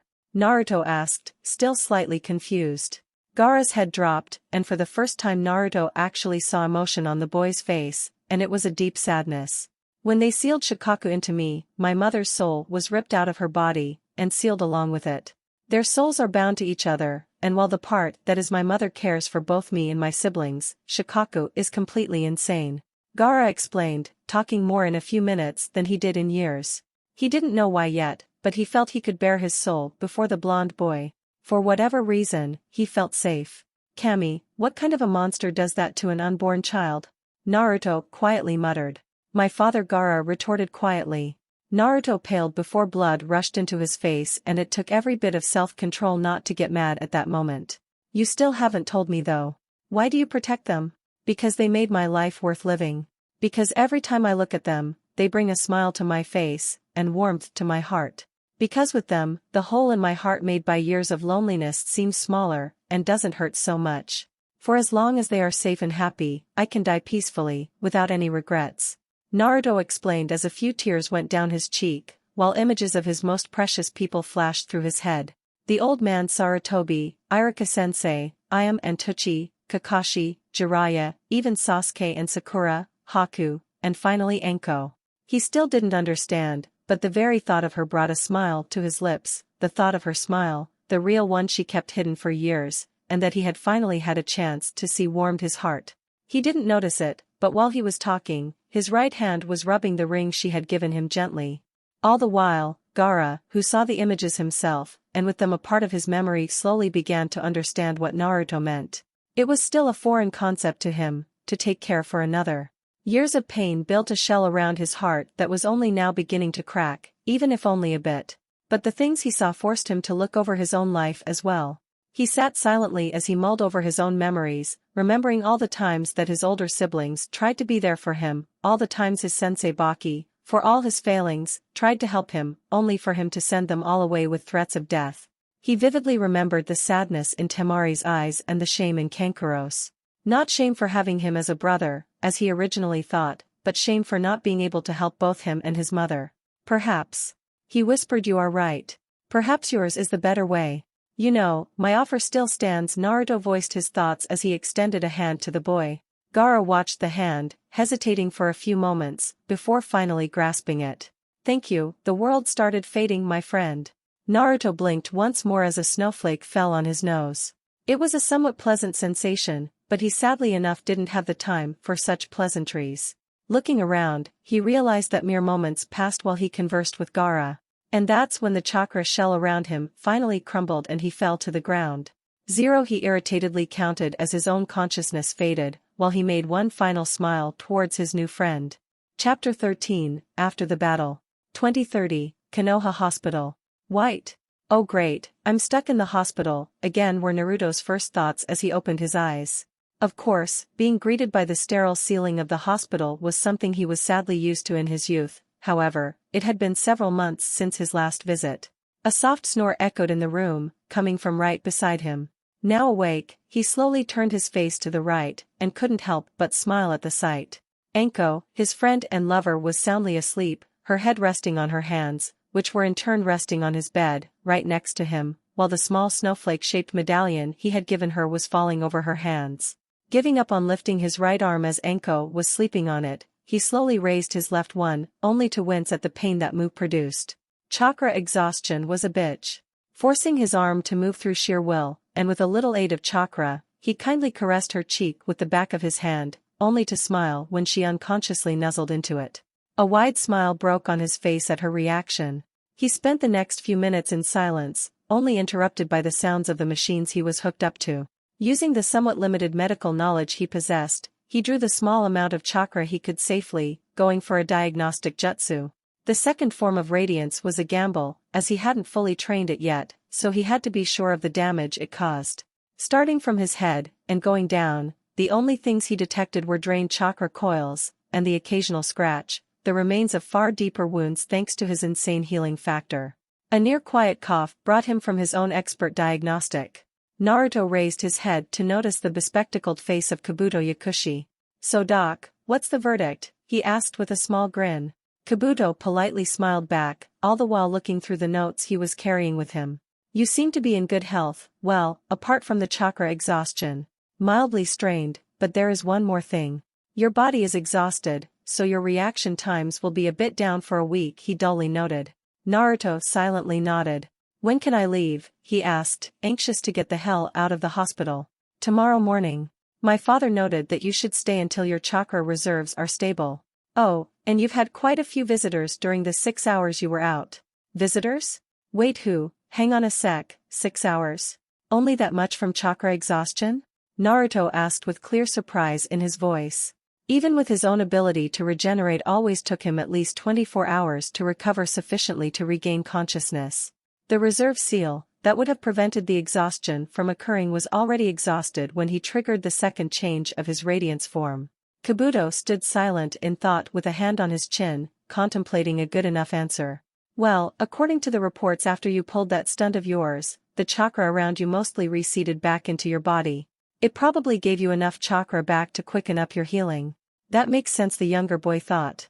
While his knowledge on healing skills, along with certain aspects of human physiology, was limited, he still knew a lot. Oh, and Hokage-sama will be visiting you in a few minutes. You might want to wake Mitarashi-san, he politely added before leaving. Hey Kabuto. Naruto quietly said, while the white-haired teen stopped, giving him his attention. Thanks for patching me up. Kabuto chuckled. You really are dense at times, you know that, Naruto? He asked with mirth. Naruto looked irritated, while Kabuto one more began walking towards the door. I've heard that it was you who cracked the seal on the back of my neck. I pay my debts, besides what are friends for, he added the last part with a wide smile. Naruto could only smile back at the words. For better or worse, he always did make friends easily. It had taken him the better part of an hour, but his senses were finally back to their usual level. The sphere of radiance, which normally encompassed 150 meters in all directions, now covered a measly 5, but Ti was still enough to sense the two hidden Anbu in the corners of the room watching over him. That's Bear and Hawk. Never saw him before. Wonder if he's one of those. If there was one thing Naruto knew, it was that in the world of the shinobi, there was no such thing as paranoia. There was always at least someone, more commonly, a lot of someone's out for your blood. It went with the territory, and given Naruto's years of abuse, he rarely lowered his guard and hated being vulnerable. So, the high-speed friend or foe checkup he did on the two was quite normal to him, just as normal as it was to any veteran ninja. The second interruption came in the form of an opening door. Naruto already knew who was coming, so he turned with a small smile to greet his friends. Hey team, Sakura, he spoke in a rather happy voice. I see you're doing better, dope, Sasuke retorted, with an almost equal smile on his face. There was something refreshing about the no longer stuck-up Uchiha. However, the quizzical look both gave him at spotting the sleeping Anko right next to him slightly irritated him. Fine, I told you I'd explain everything. Pick up my coat over there, there should be a scroll in one of the inside pockets. Naruto quietly ordered, while using his free hand to nudge Anko awake. While Sasuke walked over to the nearby chair where most of his clothes were, Sakura was looking at him and Anko with something akin to longing. It took him a few moments to realize why. For all the change, a part of her was still deeply infatuated with the Uchiha, and she wished for the same closeness the two of them shared. He gently nudged Anko once more, however she refused to wake up, so he decided on slightly drastic measures. Forcing his body to move, he turned over to her and kissed her on the lips. Much to his entertainment, it worked like a charm. Nice to see you're up, love, Anko said in a sweet voice, much to the surprise of the others in the room, all the while hugging Naruto. Feeling better? And up for some fun? Just peachy, Naruto replied. However, we have guests right now, he added, pointing to the two. Anko playfully pouted and kissed him on the cheek. Spoil sports. I'll leave you to your talks and come back later. The three remained silent while Anko walked out. Sasuke threw the scroll over to Naruto, who easily caught it and unfurled it, revealing a large assortment of storage seals. Let's see, weapons, supplies no. Explosives, definitely no. Privacy seals, he muttered as he moved over the seals on the scroll, finally stopping on a small array near the end. A drop of blood and a bit of chakra quickly unsealed a small tag. As soon as he deployed it, a thin barrier encompassed the room. Before we start, Hawk, Bear, would you please give us some privacy? While I do trust the ANBU, there is some sensitive information I must speak of. Sasuke and Sakura looked at him as if he were mad, until the genjutsu behind them dropped and the two ANBU vacated the room silently with a small poof. First and foremost, I promised I'd tell you everything, Sasuke, so here goes. Everything I tell you now is an S-rank secret, not to be revealed without my permission. If you tell anyone without permission, you will be put to death. Sarutobi will see to that. Naruto spoke in a deathly serious voice, one that sent shivers up the spines of his friends. Before I continue, can you do that? Hi, Sasuke quickly replied. Sakura only nodded. Good. Let's start at the beginning. What do you know of the night that Kyuubi attacked, 14 years ago? He started. Only that the Kyuubi was defeated by the Yondaime Hokage, at the cost of his life. Sakura quickly replied. Sasuke remained quiet. All the while, Naruto wasn't facing them, rather, he was looking at the falling snow and electric lights outside. With a short sigh, he continued. Just what they taught in the academy. Well, here's the problem, none of the tailed beasts can be killed. They are in essence immortal creatures made of pure chakra. Naruto started so in order to defeat it, Minato Namikaze, the fourth Hokage sealed Kyuubi by the means of a kenjutsu and with the aid of the Shinigami. Naruto paused, while dropping his head a bit. In Sasuke's head, gears were already turning. He suddenly remembered a picture of the fourth, and superimposed it on Naruto, removing the whiskers. Holy shit were his only thoughts after it. Sakura was however still blissfully ignorant of said fact, as she only began putting two and two together. However, a being of such power couldn't be sealed into an inanimate object, no, it had to be a living human, or more accurately a newborn child. Minato, being the Hokage, couldn't ask anyone to sacrifice their child, if he wasn't willing to sacrifice his own to bear the seal, and become the container. Naruto stopped once more, eyeing the already shocked looks on their faces. My full, real name is Naruto Uzumaki Namikaze, Jinchuriki of the Kyuubi and son of Minato Namikaze, the Yellow Flash and Kushina Uzumaki, the Crimson Wind, he finished. It was Sasuke who decided to speak first, easily summing up the thoughts of both others present. Well shit, he oh so eloquently commented. You, Sakura tried to say, but failed miserably. Taking in a deep breath, she calmed herself down to continue. Come to think of it, you're a carbon copy of the late Yondaime, just remove the whiskers. How come no one ever figured it out, she asked, more or less thinking out loud. Because they didn't want to. Sakura Sasuke coldly commented. All they saw was the fox, but not the man. Am I right? Completely.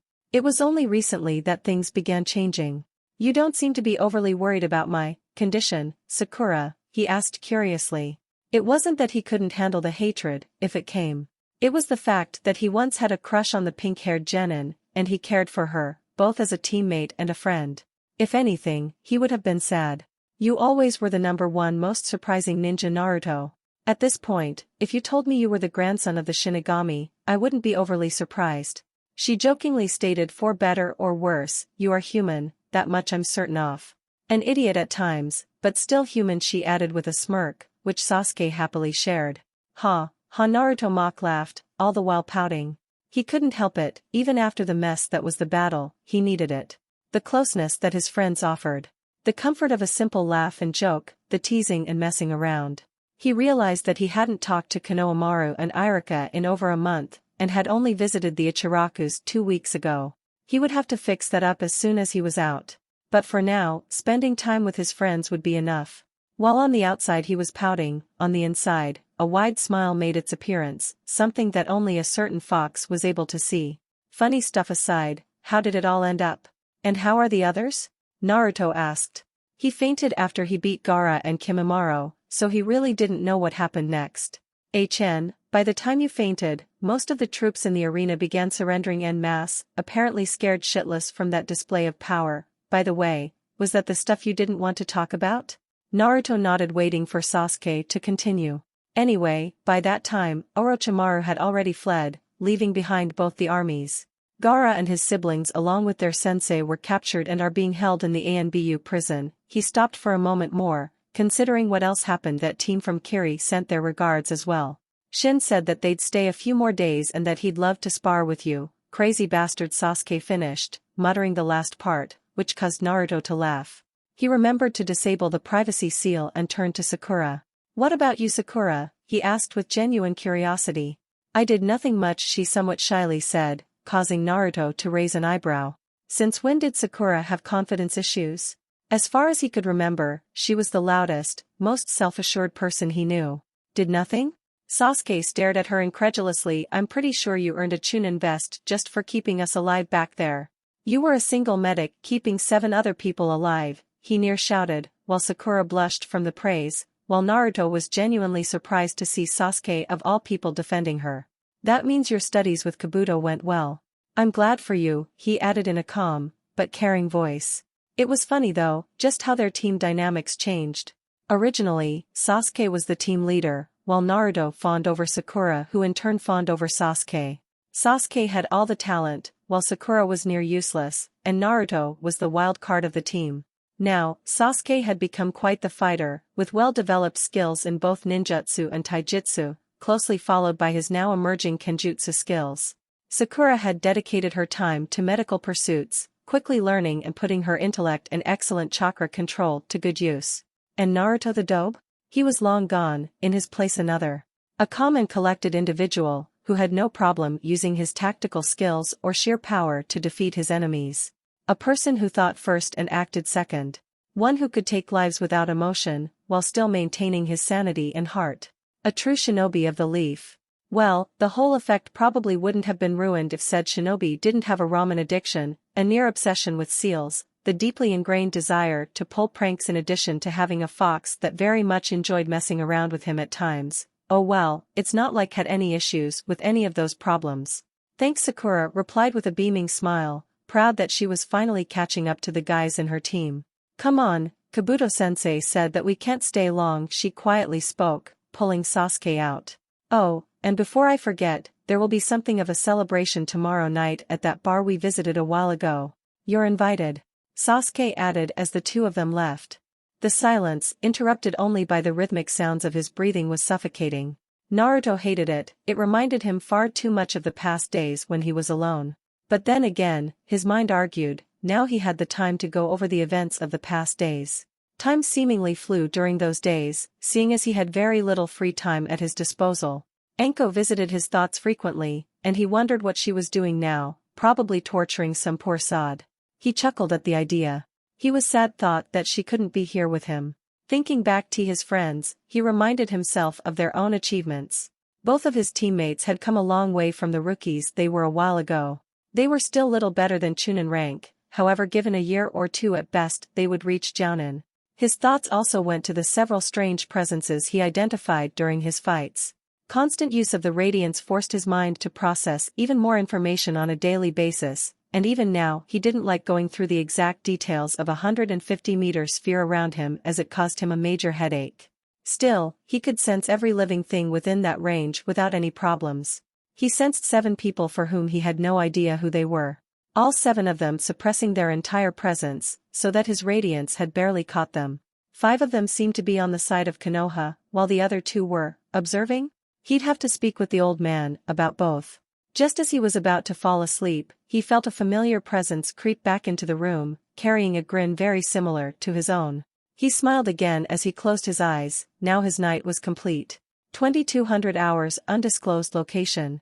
Well, that turned out to be boring. A quiet voice sounded over the chirping of the campfire. The pair of men who were visiting Konoha for a while now were finally done here, having left as soon as the battle was over. Hush. At least the brat was entertaining, the other one answered in a calm voice. Both of them had their eyes glued to the arena when Naruto fought. And both had to admit that it was indeed a sight. In a few years, he might even give me a challenge, he continued. Challenge you? Now that would be a sight to see, the first one whispered, but he is an intriguing one. The reports claim that a few months ago, he was nothing more than an average genin. Now, he already borders Jounin level. Kage if you count that transformation. I think he knows we followed him, the second one commented, mentally agreeing with the first one's deductions. But then again, he is their son. He has the potential. Well then, shall we go? Hi my friend, otherwise my wife will kill us, the other retorted, all the while chuckling. And, cookies for those who guessed who the 2 were, tongues sticking out. Same time, streets of Konoha. Another loud sigh was heard as a group of Chunin led by one Shiranui-gunma searched the ruins of the northern district for survivors. Out of all the areas, it was only this one that got damaged, as the fighting was at its worst there. Nearly a dozen buildings got completely leveled, and a part of the wall was destroyed. Now, 2 full squads of ANBU watched over the opening. The walls were covered by lights of burning fires and many ninja kept constant patrols over the area, while others stood guard in the internment camp hastily constructed just outside the city walls. The surrendering troops were kept there. Gunma sighed yet again, there was so much work to do around them. In a war among ninja, troops don't usually surrender as most battles are to the death, or people are captured. However, Konoha obliterated the enemy forces, leaving about a third of the total troops still alive and imprisoned. Apart from the VIPs, all others were there. In another area of town, a bit away from the streets, the so-called Dango place once more opened, and with the speed gossip travels among ninja, within 5 minutes there were already enough customers to fill the place up. How the owner, who was a civilian, got back from the shelters so fast was anyone's guess, but they sure as hell didn't mind the food and drinks he provided. In one of the booths, a small group consisting of Kakashi, Guy, Kurenai and Asuma were using their break time to relax a bit. "Man, this was a long day," Asuma tiredly commented, earning nods from the other three. He picked up his saucer, taking a long sip from it, before placing the cigar back into his mouth. "I just handed over the report from my team. 50 takedowns in total, including that Kadamura guy. What about your teams? How did they go?" "I haven't got a clue what my team did. They were broken up between Niji's and Naruto's squad," Kurenai explained, tiredly taking some of the sake, the sharp taste helping keep her awake. "My youthful team did great," Guy exuberantly stated, even though he was tired.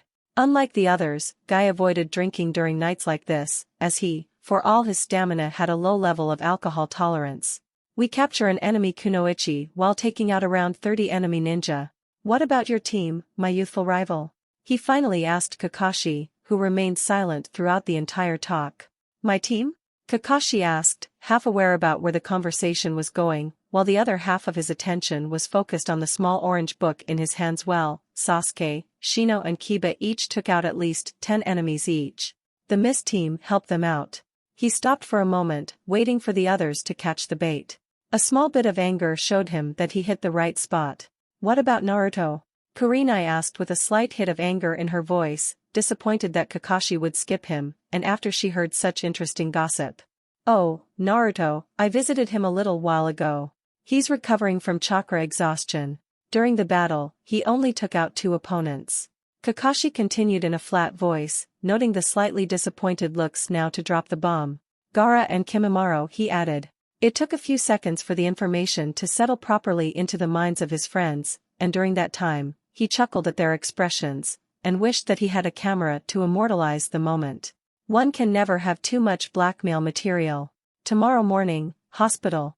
Hiruzen Sarutobi once more rubbed his temples. It had been over 24 hours since he last saw a bed, forced to stay awake to coordinate the security, which was a nightmare. The collateral damage to the village was mostly minimal, however, a number of sabotage teams did get through, damaging the walls and a good part of the northern district, and then there was the paperwork. He silently thanked Naruto for telling him the utterly brilliant way to deal with it. Of course, the council was of no aid, since they were still in the shelters, afraid to walk out, the civilian part at least. A satisfied smirk crossed his face, mostly scaring the workers at the hospital. He now had the leverage he needed. A small knock stirred Naruto. Feeling on the bed with his right hand, he smiled at feeling Anko's warm body right next to his own. His eyes opened to see the smiling figure of the Hokage. "Good morning, old man. You look like shit," Naruto bluntly greeted him, causing the old man to chuckle a bit. "Blunt as ever, Naruto-kun, I see you've had company," he teased with a grin. Naruto blushed a bit, but decided to retort. "Well, at least I'm not too old for company," he added in an equal tone. They both smirked at each other, only to be interrupted by a small laugh from the window. Both turned to spot a certain white-haired pervert. "Well, I'm glad to see that my pupil is already following in my steps," he stated with a thumbs up, all the while motioning towards a sleeping Anko. Now, Naruto blushed even more, and Sarutobi and Jiraiya laughed at the boy's discomfort. A few seconds later, the laughter stopped, as Naruto's face turned serious. Gigi? I have a question," Naruto stated. The old Hokage nodded in response, telling him to continue. "During the invasion, I sensed 7 figures I couldn't identify at all. 5 of them were helping us, and kept their chakra signature so damn well masked, that all I could see was a faint outline. The other 2 were standing still all the time, as barely visible as the others. Any ideas as to who they were?" Naruto finished his short report, leaving a rather bewildered pair listening to him. It was Jiraiya that spoke first. You actually detected them, he spoke, his voice not louder than a whisper. The two you speak of are associates of mine, that I've asked to watch over the area during the invasion to make sure none of the Akatsuki interfere. Due to various political reasons they couldn't fight with us, but they could make sure that no one came in unannounced, he explained. So, they were either missing Nin or from another village, Naruto shortly stated, while Jiraiya nodded. At this time, Sarutobi gave Jiraiya a "we'll talk about this later" look. The other 5 you detected were some of our own ANBU operatives. Hiruzen half-lied, giving Naruto a look that told him not to ask questions. For all his curiosity, Naruto learned to understand the meaning of the words "need to know," and kept his mouth shut. Curiosity or not, getting people in trouble or worse wasn't something that he wanted to do. Deciding to turn the subject to something else, he decided to ask about one thing that was on his mind. What happened to Gaara? He asked in a somewhat somber voice. He already had several scenarios in his head, and none of them were good. Hiruzen sighed tiredly, aware that the boy shared a bond on some level with Gaara as a fellow Jinchuriki. He also knew that the boy could be trusted with important information, and he would have to do so, considering he had a seat on the council, active or not. The 2 ANBU in the room were no risk, as both were chosen to watch over Naruto by himself. Gaara and his siblings along with their sensei are being held in prison. Sign he has cooperated and given us the information we needed, none of them have been interrogated further. However, the Wind Daimyo will be arriving by in 6 days' time, along with the Fire Daimyo, to proceed with the negotiations. Negotiations? Naruto asked, a puzzled look on his face. Yes. Although it is within both our power and our right to wipe Sunagakure of the face of the earth, that would create a vacuum of power within the region, allowing many of the more militant organizations the space to spread their influence and grow in power. We lack the numbers to properly secure both wind and fire country, so it would actually be more of a risk to destroy them. Sarutobi explained also, our border patrols came across 2 groups of corpses this morning, one identified as the late Kazekage, Sabaka Basai and his entourage, who were dead for a little over 5 months, all killed by liberal doses of snake venom, he continued, causing an annoyed sigh from the blonde, and a small whisper of Orochimaru. The second group was a messenger team, sent a day before the invasion in an attempt to stop the Suna army from attacking, as the council discovered Orochimaru's machinations. Sadly they were also killed, before they could reach their target. Next to nothing is known about their killer. Jiraiya waited and watched the boy's reaction to the news. Naruto was going through a number of emotions as Sarutobi spoke, the first being surprise mixed with a sliver of happiness and comfort, immediately followed by utter disgust and cold rage. His normally blue eyes were showing just a tinge of red. Naruto was pissed. His mind quickly connected the pieces and put them into place along with the small bits of memories he had picked up while talking to Gaara. It all made perfect sense now. Hindsight was 20/20. He remembered the last visit of the now late Kazekage, which was around 5 months ago. Orochimaru killed him then, probably replaced him and his entourage with himself and his own men, walked into Suna and took over the position of Kage there. If it was him, he'd arrange the escorts to receive missions in hard-to-reach areas, such as Rice Country for instance, where they would inexplicably die on the mission, without a body ever being recovered.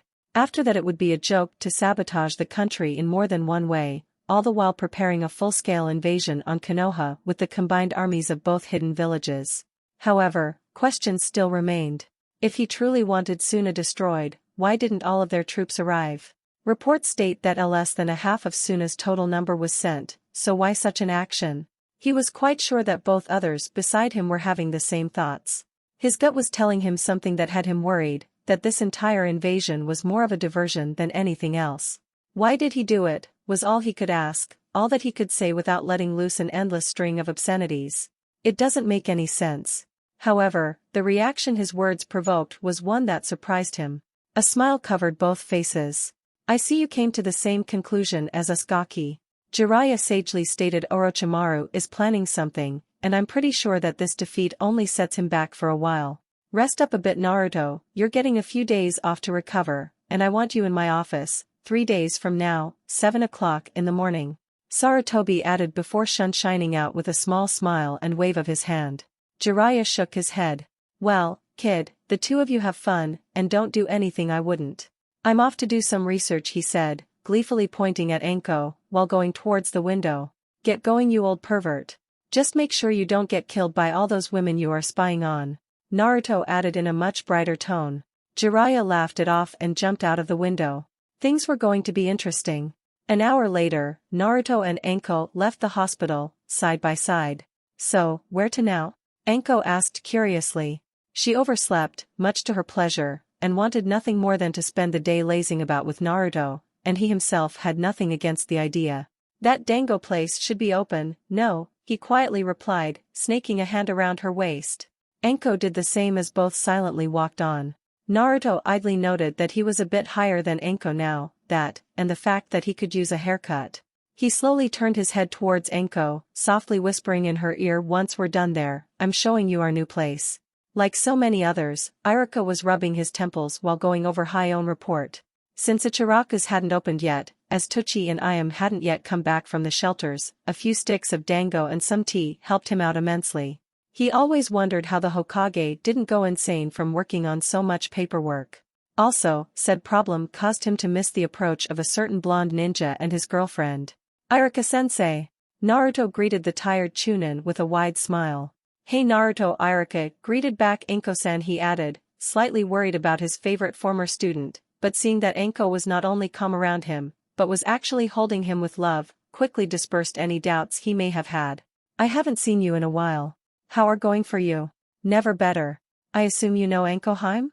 Naruto asked, while Anko waved with a somewhat sinister smile.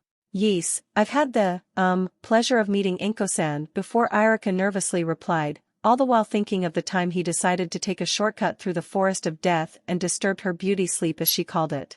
Anko was grinning all the while he was talking. You were such a sweet guy, Iruka-kun. A real gentleman, just like Loverboy here, Anko commented while putting a kiss on Naruto's cheek. The boy laughed at Iruka's discomfort. Who do you think I learned it from? Naruto asked jokingly, softly nudging Anko in the ribs, trying to at least slightly protect one of his favorite people in Konoha. Sorry for not coming to see you sooner, Iruka-sensei, life's been pretty hectic for me. We'd love it if you would drop by for dinner sometime, right Anko? Naruto asked both of them. Yeah, that would be nice, Iruka said with a soft smile, the one he reserved for his close friends. Hey, I forgot to ask, did those bracers work for you? Naruto suddenly asked, remembering the gift he had prepared for his old sensei. Hi, they were excellent. The barrier helped stop quite a few jutsu during the invasion. Iruka replied with a grin. He doesn't need to know every detail, thankfully. The three shredded a table and relaxed a bit, spending over an hour talking about the little things in life. Naruto learned that Iruka's new class seemed to be rather talented, and several changes in the curriculum, inspired by the troubles of the last generation, helped out immensely. Anko retold some of the more entertaining gossip she overheard during the last few days, along with the unofficial leader board that was placed inside the shinobi bar, for the most lethal ninja during the invasion. Of course, Anko was proudly holding the third place, right behind Kakashi and Guy. Of course, very few people in their right mind would compete with the two, which, this being a world of ninja, meant that a lot of people challenged the records. Strangely enough, even Naruto got a place on the list. Being 11th wasn't much, but the 2 wins he scored apparently got the attention. Later on, the two said their goodbyes to the scarred Chunin, and headed off towards the general area of the clan holds. Having a demonic fox sealed inside you can be awfully convenient at times, Naruto silently mused as he felt his body finally recover. Kabuto was wrong apparently, as the response rate of his muscles was back to normal already, along with his chakra levels, which were slowly but surely refilling. Why thank you, Kyubi jokingly replied to his thoughts. Hey Q, how did you like the show? Naruto mentally asked as he hugged Anko closer. It was entertaining. Reminds me of the days I still had a body. Those were the times, Kyubi wistfully stated, and Naruto could have sworn that a tear fell from his eye. You know, I think it's time you did something more about your mate, the ancient fox sagely advised. Naruto would have quirked an eyebrow, but he had long since learned that it was unwise to show signs of talking to yourself, regardless of how minute. Agreed. Now that I can finally remove her curse seal, I really should. That's not what I had in mind, and you know it, Naruto, Kyubi mock scolded. It's about time you took your relationship a step further. It's not like she would mind, he continued, baiting. I'm not going to force her into anything, Kyubi, Naruto angrily replied, insulted by the insinuation. I care for her far too much to even consider hurting her. Good reply, Kit. That is a wise choice to make. Besides, it would save you from a lot of pain, both physical and emotional. However, keep in mind that you don't have much time before your enemies are on the move. Every sliver of strength you can gather will be useful. Kyuubi calmed him. Naruto loudly sighed, drawing his companion's attention. Something wrong, she whispered. Naruto quietly shook his head as he guided her onwards. Anko enjoyed the walk very much, and even more the fact that the man she loved was holding her close. It made her feel like a little girl whose Prince Charming came to sweep her off her feet. But heaven help anyone who'd think to say something like that to her. It felt nice to feel normal again, like the horrors Orochimaru put her through never happened. If there was one thing she was sure of, it was that Naruto would heaven and earth to keep her safe and happy, and she'd gladly do the same for him. She was curious as to their destination however, as she rarely went towards this specific part of the clan districts. The fortified hold of the Aburame clan along with the fenced-off area belonging to the Inuzuka stood at their sides as the young couple fearlessly walked through the forest, left alone by the many beasts that rivaled those in the forest of death. Naruto remained quiet for the duration of the trip, choosing to show his emotions and thoughts by contact rather than words, and the warmth she basked in told her everything she needed to know. The village was damaged, many upper-story rooms having broken walls and thin layers of snow in them. Several streets were in an even worse condition, with large craters and fallen debris. The cleaning crews were working overtime to fix everything up. Thankfully none of the more important buildings were damaged badly, but overall, the village needed a lot of fixing. As they kept walking, the estate came into sight. She was impressed by the ornately carved walls which kept the interior safe, and even more so by the seal-covered gates. It did help that Naruto simply raised his hand and the gates opened before them, revealing the snow-covered, but perfectly maintained gardens that led to the simple, yet beautiful homestead. "Welcome home, Heim," Naruto warmly whispered into her ear, and a single tear came down her cheek. She was home. 3 days later, Hokage Tower, the office of the Hokage. Naruto stood at attention in front of the desk of his leader, who was by the way asleep. Apparently, one of the perks of the job was staying for all-nighters. However, Naruto calmly waited for Sarutobi to awaken. One might ask how Naruto, the hyperactive being that he is, could calmly wait for a long time. The reason was understandable, for today was the day his heritage was announced to the general public, right after a council meeting concerning it. Naruto smirked at the preparations that the three of them did, greatly aided by Saito Yakushi, the head doctor at Konoha Hospital. He was especially proud of the 3 objects he now held on his person, 3 incredibly valuable objects for which many would kill without a second thought, and he was pretty sure that there were those on the council who would want nothing more than to claim his family's wealth and power for themselves. Flashback, 36 hours ago. A loud yawn was heard within the subterranean vault of the Namikaze estate. There were very few things that got Naruto's blood boiling, and something like the seal vaults could easily reach the top of that list. After the better part of 8 hours he managed to unlock 6 of the 7 plates that covered the first of the vaults, the one marked Song of the Wind, and he had just 15 seconds left until it reset itself, and he would have to start over. He had to admit that the work helped him better understand the inner workings of arrays as a whole, not to mention that it gave him several ideas for works of his own. Naruto was slowly guiding a string of his own chakra, cautious to the extreme but still fast enough to finish it on time. 10 seconds. Only 5 seals remained to the last one that would open the vault, and only one was the right one.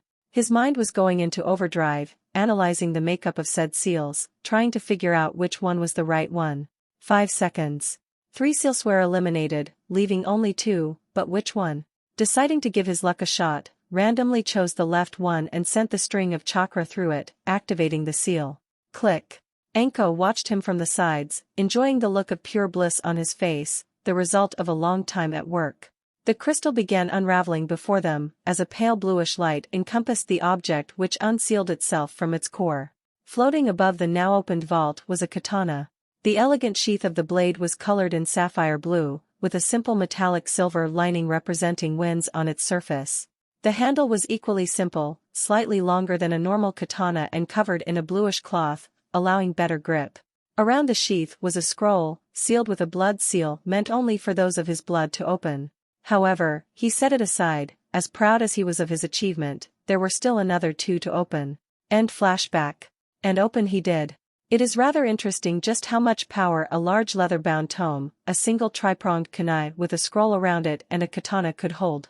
The katana was his mother's blade, forged over 2 centuries ago, and still as perfectly sharp as the day it was made. The kunai was meant for the legendary Hiraition, the flying thunder god, the most powerful of the 5 jutsu his father, Minato Namikaze, created, and the one that gave him the nickname Yellow Flash.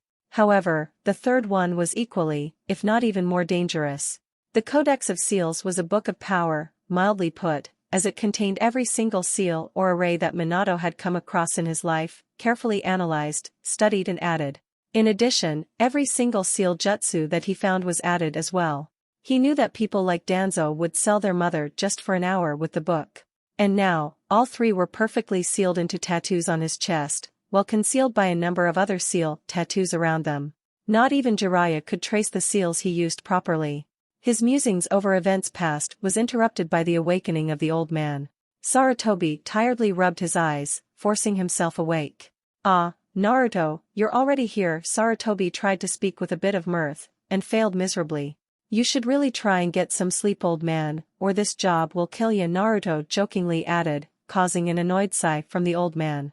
Sarutobi looked at the clock, and was pleased with himself for waking up just on time for the meeting. Sigh. "So much for sleeping a bit more. Come Naruto, time to give the council reasons to worry," Sarutobi explained with a satisfied smirk on his face. "After that, I'll brief you on your next mission." The 2 of them walked in silence, only stopping for a moment to check a large folder for all the papers necessary for their plan to work. There were more than a few people who would oppose Naruto's claim of being a Namikaze for a multitude of reasons. Thankfully, Naruto had decided to spend a long while studying the laws of Konoha, which left him with a number of rather entertaining pieces of leverage he could use. On the ground floor of the Hokage Tower was the circular chamber of the council. The 2 shinobi that guarded the chamber saluted the Hokage, and much to Naruto's surprise offered a smile to him as well. Inside, the 2 councils, accompanied by the 3 elders, not so eagerly awaited their arrival. "Ready, Naruto?" Sarutobi asked in a fatherly tone. "As ready as I'll ever be," Naruto replied, a slight hint of nervousness slipping past his guard. As the 2 of them walked in, Naruto schooled his features into a look of complete apathy, one that gave no clues as to his emotions, or worse, weaknesses. "Why have you called us Sarutobi?" Danzo asked in an irritated voice, that made Naruto want to kill him.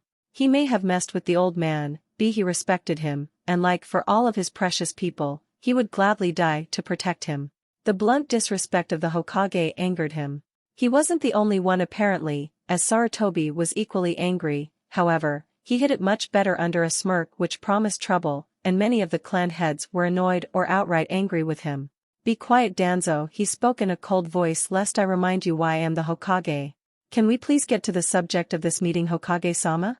We are all tired." And Eiji Hayashi, ever the mediator, asked in an even tone, trying to diffuse the situation. Mostly so he could deal with his growing headache. The others murmured in approval, but some of the civilian council glared at Naruto, who didn't spare them as much as a look. His appearance here brought up a number of questions in the minds of several of the clan heads, most notably Hayashi and Shikaku. "Right. I called you all here today to make an important announcement concerning Naruto Uzumaki," he calmly stated, causing mixed reactions from the crowd. Some called for his death, others were uninterested, and then there was Danzo, with his plans to make weapons out of people. Both wisely tuned them out. "Despite what you were told 14 years ago, the son of Minato Namikaze and Kushina Uzumaki didn't die."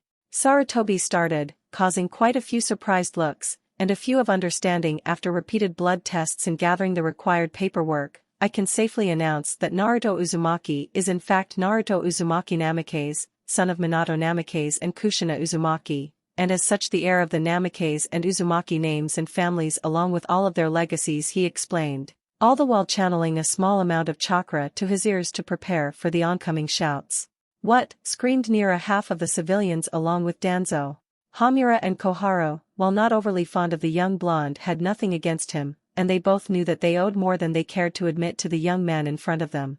Unlike the civilian part of the council, the shinobi were perfectly aware of Naruto's role in the battle less than a week ago, and the all-out surrender caused by his actions, which in turn saved countless lives. The least they could do was act civil.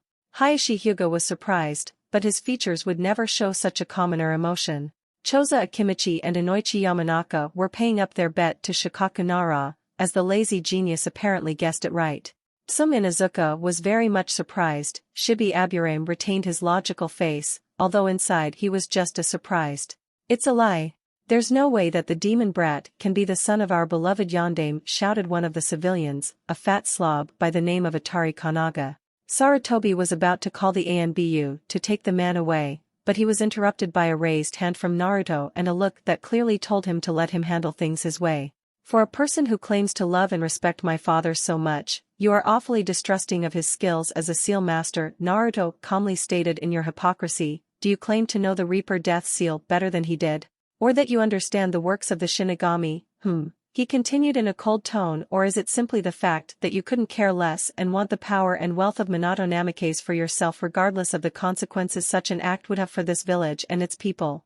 Minato Namikaze asked for one thing alone in return for sacrificing 2 lives, his own and mine.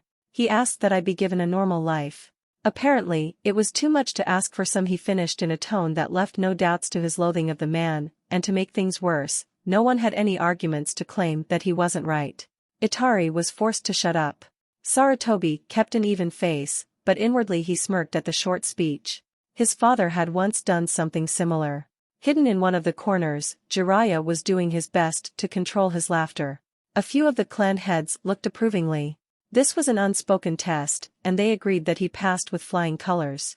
According to the laws of Konohagakure, I present you the copies of a blood type and DNA match to Minato Namikaze, along with the marriage certificate for Minato Namikaze and Kushina Uzumaki and my own birth certificate.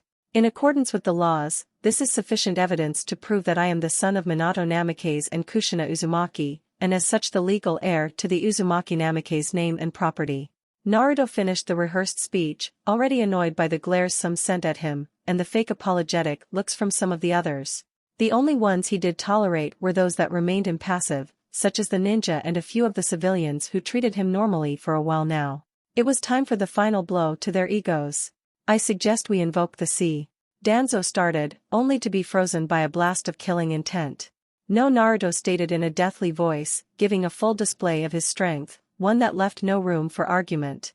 He had no intent to allow the CRA, the Clan Restoration Act, which would force him to marry multiple women for the sole purpose of building up a clan. The Namikaze were never a clan, and the Uzumaki were a royal family. He had very little interest in building one. I will not accept the Clan Restoration Act, he continued in a calmer voice. And what makes you think that you have any choice in the matter? One of the civilian councilmen spoke. At this point, Hayashi, Inoichi and Shikaku were listening carefully for Naruto's reply, curious to see how the boy would handle it. The satisfied smirk that crossed his lips had them slightly concerned. The law, Naruto shortly stated. You don't have any legal grounds to invoke the CRA on me. The Namikaze were a normal family, not a clan, and the Uzumaki were a royal family. I also lack any discernible bloodline which would give you the right of forcing it upon me, he explained, much to the satisfaction of the Hokage. Hiruzen was feeling greatly proud of the boy, as he knew that he couldn't have stated it better himself. Also, you seem to forget another rather interesting piece of law which concerns former Hokages, Naruto added with a smirk, which caused a worried frown on more than one face. The 3 that watched him had come to similar decisions concerning to boy's political skills.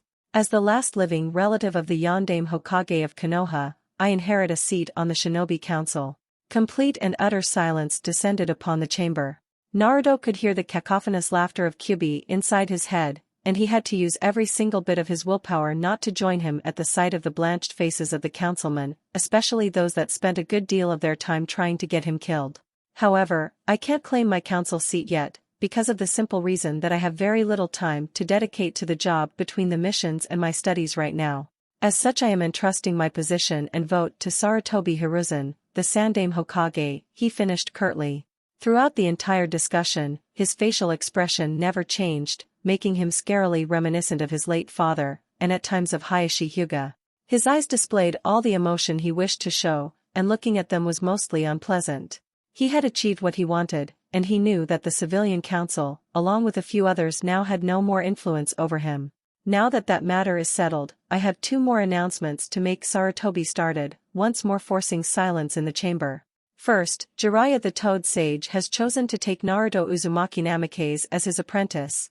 He calmly stated, and this time there were no surprised faces among the shinobi, the only ones being annoyed still were several civilians, mostly those who didn't want to accept the reality of the situation. And second, I will soon be stepping down from my position as Hokage. As such, I have chosen my successor to be Senju Tsunade.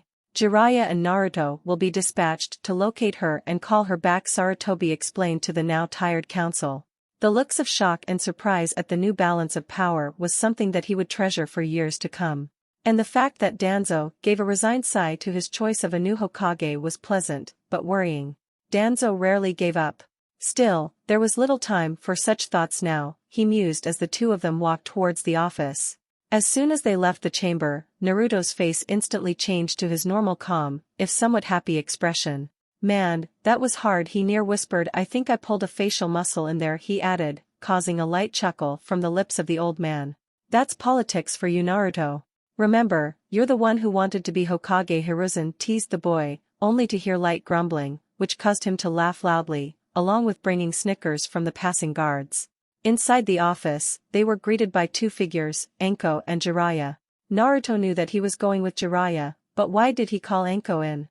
Hey Gaki, Jiraiya greeted, while Anko smiled mischievously. I've decided to also send Anko along with the two of you on the mission, Sarutobi explained to a surprised Naruto, who only smiled in response and went to kiss Anko, throwing all caution to the wind. This mission will be fun, both of them thought. Alright, already, Sarutobi spoke, trying to be louder than Jiraiya's girlish giggles and note writing. You are to leave tomorrow morning. Jiraiya knows how to track down Tsunade, he explained before giving up on making the three of them act seriously and went for his own stash of sake. If there ever was a time he needed it, it was now. 7 o'clock, Konoha's North Gate. One would assume that a seemingly empty area is just that, empty. No tracks in the fallen snow, not a hint of presence, or a chakra signature. However, such a person wouldn't last long, as within seconds three figures revealed themselves. All three wore white cloaks over their clothes, rendering them near invisible in the shine of the fallen snow and the falling snowflakes. Ready? The first figure, a large man, asked. Hi, the two others replied. Naruto was excited by the prospect of a new mission, and one that was actually important. He had given up on his usual red coat, exchanging it for a newly bought white one which he covered with seals on the interior, strengthening it to the level of normal combat armor used by the ANBU. The white coat covered his favorite brown pants and shirt, being buttoned up from waist up, carefully concealing a utility belt along with a pair of bracers on the arms. Anko had to forego her favorite fishnet outfit for something warmer. Chakra tricks or not, she really didn't have the luxury of light clothing anymore. A pair of black pants and a thick shirt covered by her usual trench coat and the same white cloak over. And then there was Jiraiya, who against all common sense went in the same clothes, only covered with a white cloak, muttering something about survival training. Where are we going? Naruto asked as the three used the trees to move towards north. Jiraiya was hesitant to speak apparently, and that had him worried. North, he answered, to the remains of the Whirlpool Kingdom. Chapter 14, Ruins of Whirlpool, Northern Borders. The three figures moved through the snow-covered forest with a great sense of urgency. White hooded cloaks covering most of their bodies, equally white masks covering their faces. They were seemingly silent as they moved, like three shadows sweeping through the forest along with the rising sun, none of them leaving as much as a footstep or a broken twig in their way. Mitarashi Anko gave a long sigh, easily heard by the other two over the radio. They were at it since before dawn, which was nearly 4 hours ago. She still vividly remembered the briefing Jiraiya gave them last night, along with the orders to prepare their affairs for an extended leave of absence. For one reason or another, Tsunade was spotted by my associates in the north, within the ruins of the former Whirlpool Kingdom. Thankfully, I have a few contacts there, so we should be able to track her down once we get there. However, we are going through neutral territory once we cross the border, which means we're open to attacks from anyone, mostly Iwa and Odo along with the occasional Kumo squad. Takigakure is mostly peaceful, and they have very little interest in the ruins of their neighbor, unlike the others. Besides that, we'll be making a 1-week break before we reach Whirlpool for training. For both of you. The mission should last a month, 2 at most, unless something goes wrong. She had good reason to worry, because unlike Naruto, she constantly monitored the reports about the states of other countries, something that most experienced shinobi did. Whirlpool was a lawless land, mostly consisting of smaller villages with usually no more than 5 to 10 families, and of course the ruins of the one glorious capital city, Nadara. Everything else were either bandit camps or IWA and Odo outposts, none of the three good choices. Both she and Naruto perfectly understood that going there meant going under the cover of night, and keeping away from any larger population center from the point when they leave the Fire Country. Thankfully, she had packed for a long trip, and with Naruto's help in planning, they had sufficient equipment to prepare and arm a small battalion. Not to mention enough trap material to stop said battalion. It's official, Naruto is a preparation freak, she silently mused as she kept jumping. Naruto was unusually calm. The news of their destination utterly silenced him, as a combination of growing interest and curiosity, and fear of what he would face entered his mind. Ever since he was a child, Naruto learned that not having the equipment to protect yourself was a fatal error, and when carrying literally weightless equipment, there was no such thing as over-preparing. The interior of the white coat was lined with storage scrolls, containing enough weapons, tools, food and medicine to sustain them for the better part of 2 months. Common sense is a useless commodity in the world of the ninja, he silently mused as they kept jumping, his mind going back to his prized possessions. The silver ring that Anko gave him, a pledge in return for the amulet he gave her. He immediately thought of Haku, wondering if the boy would agree with his decision.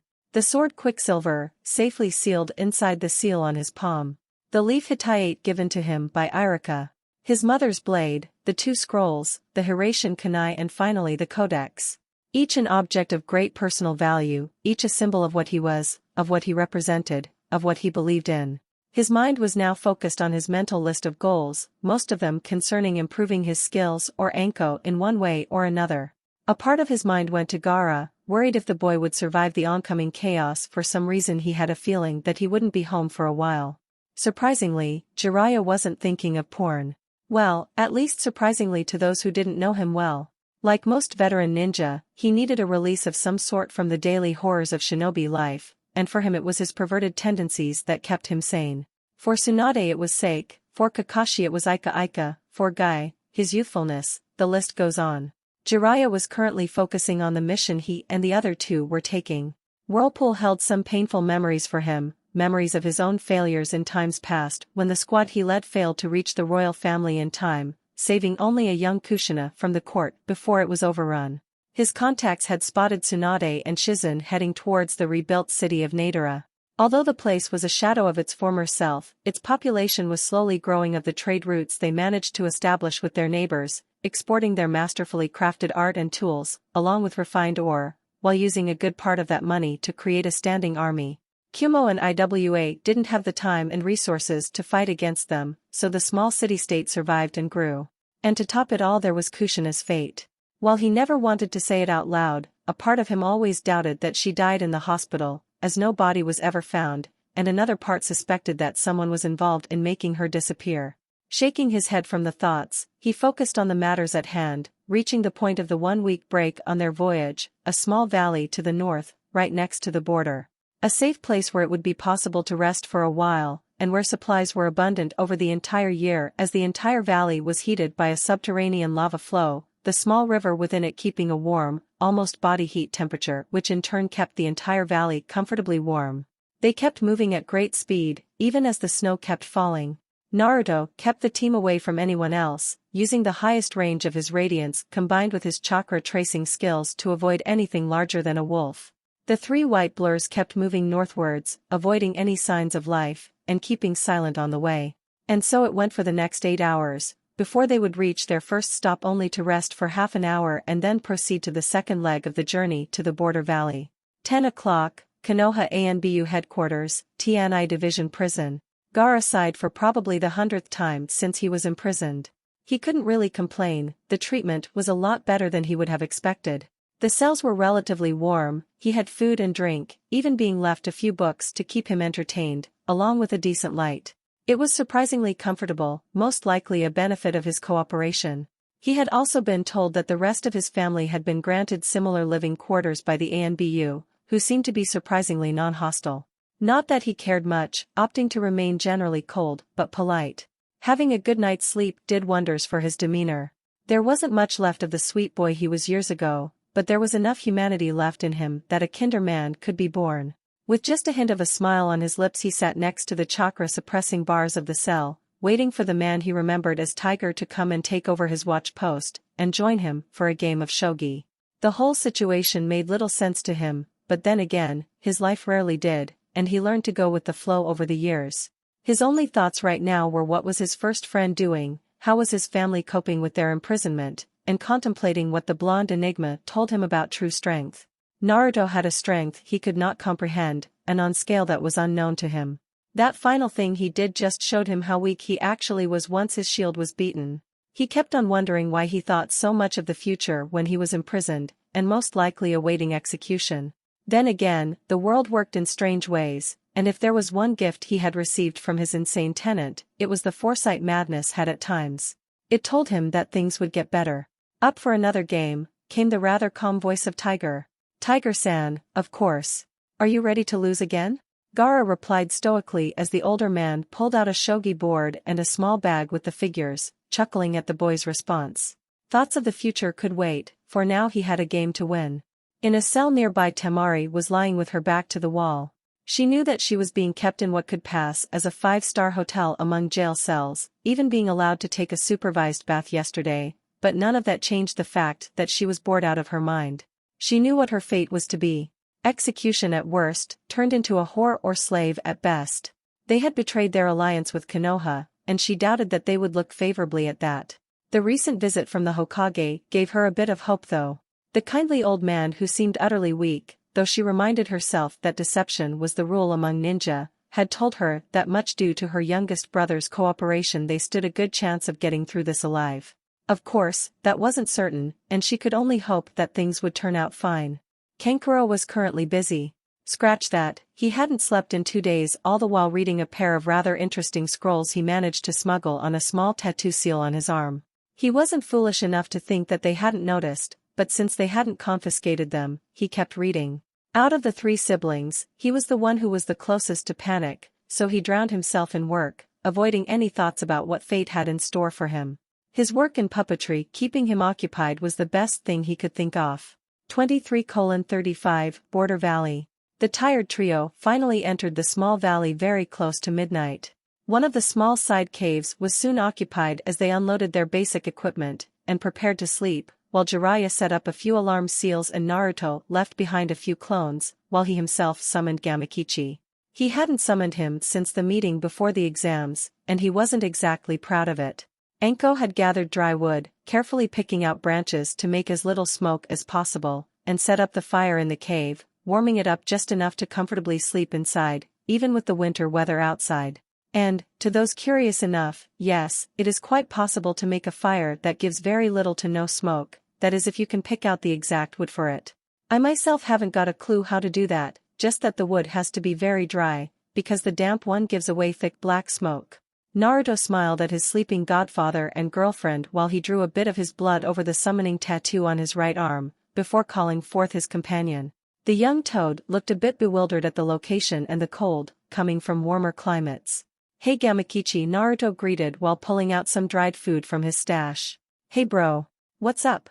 You haven't summoned me at all, the small toad replied in a slightly angry tone, very reminiscent of a small child. Sorry, Naruto answered, rubbing the back of his head, while smiling sheepishly. We were in the middle of war, so I didn't want you to get killed there, he explained. Gamakichi calmed down at that, he himself remembering the news he heard from the larger toads that were summoned to Konoha. Fine.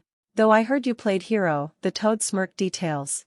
Naruto laughed at the bluntness, and began retelling everything he did or heard others did to Gamakichi, the telling and laughter calming him down as much as a good night's sleep would. He also noticed Gamakichi eyeing a piece of candy he had brought out by accident, and offered it. Want it? He asked curiously, offering the small candy bar. Gamakichi looked at it with great interest. After all, there was very little candy on Mount Myobokuzen. Yeah, he shouted, jumping at the offered candy and grabbing it between his webbed fingers, before tearing off the cover and munching on it.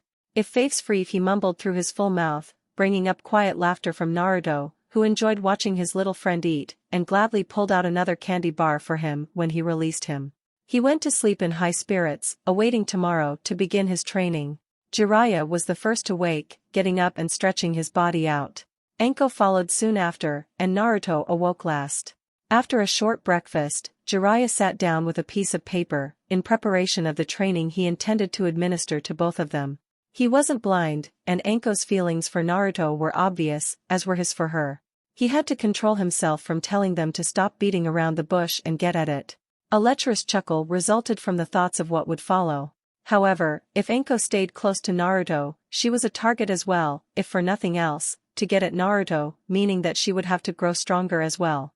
A frown crossed his face as he chewed on a bit of meat. He didn't have a good picture of their level of skill, and without that, apart from a few tricks and chakra exercises, there was little he could do. A good fight should give me an accurate reading of their level of skill. He calmly waited for them to finish their breakfast before speaking. "Alright you two, there's a few important things to talk about," he started, pulling out a pipe rather similar to the one Sarutobi used. He added a little tobacco and lit it, taking a deep inhale. "First, Naruto. As you are now my apprentice, I intend to cram everything I know into that crazy head of yours. Ninjutsu, genjutsu, kinjutsu, chakra skills, tracking skills, even stealth, subterfuge and seduction skills. Everything," he seriously stated. "You may not notice it, but Konoha has grown weaker over the years of peace, and we need another legend to raise morale and strike fears into the hearts of our enemies. Both me and Sarutobi-sensei agree that you could be that figure. There's war on the horizon, Kumo and Iwa are arming themselves, and the Akatsuki are after you, and every single one of them is a S-ranked ninja with strength close or over Kage level." Naruto listened intently. He was aware that he was strong, but still, Orochimaru would have beaten him easily in an open battle unless he had an advantage. Any ninja who had years of experience over him combined with equal or greater skill would beat him, and to think, he had an organization of those going after him. A shiver went up his spine at the thought. Just one would be a problem, how about two, or worse, more? As he was lost in his thoughts, Jiraiya turned to Anko. "Second, Anko. As you seem to be very buddy-buddy with Naruto here," he calmly stated with a wide grin, bringing up a very Orochimaru-like grin and stare from the young snake summoner. "You are also a target, and as such you need to improve greatly as well. Officially, I'm not teaching you anything, only giving pointers.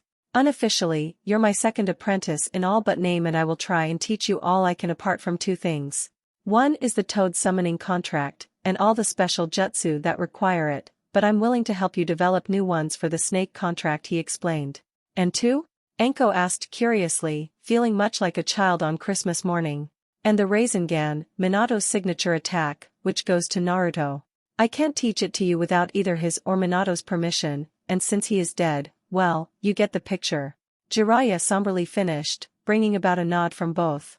"Now, we're going to have a spar under some very interesting weather conditions," he added with a grin that easily countered the one Anko wore a few moments ago, one that gave both very good reasons to worry. And indeed they had. Jiraiya led them both out of the cave while he left a shadow clone to work on something else. He guided them towards a steaming pool of water, no more than 15 feet in diameter. "This is the new sparring ground," he pointed at the pool. "You two will take turns at fighting me with everything you have. I will not hold back a bit against you, however I won't go for killing blows immediately," Jiraiya explained in a serious tone. "We have a week here and I intend to make the best of it," he added as he walked over to the center of the pool. "Naruto, you go first, and don't use radiance. While powerful, I want you to improve your other skills as well." "Hi sensei," Naruto replied as he walked over Jiraiya, who only quirked an eyebrow at the respectful title. Naruto on the other hand wondered just how Jiraiya walked on the near-boiling surface of the pool without burning his feet. He decided to constantly channel his chakra to his feet, creating a small protective cushion that while allowing him to walk, also protected his feet from the heat. "You learn fast. Now come at me with all you've got," he shouted at him, and Naruto obliged. On the sides, Anko was sitting down and watching them both very carefully, picking apart every move, and trying to adapt whatever she could. Jiraiya was right, and if she wanted to this, she would have to take it very seriously.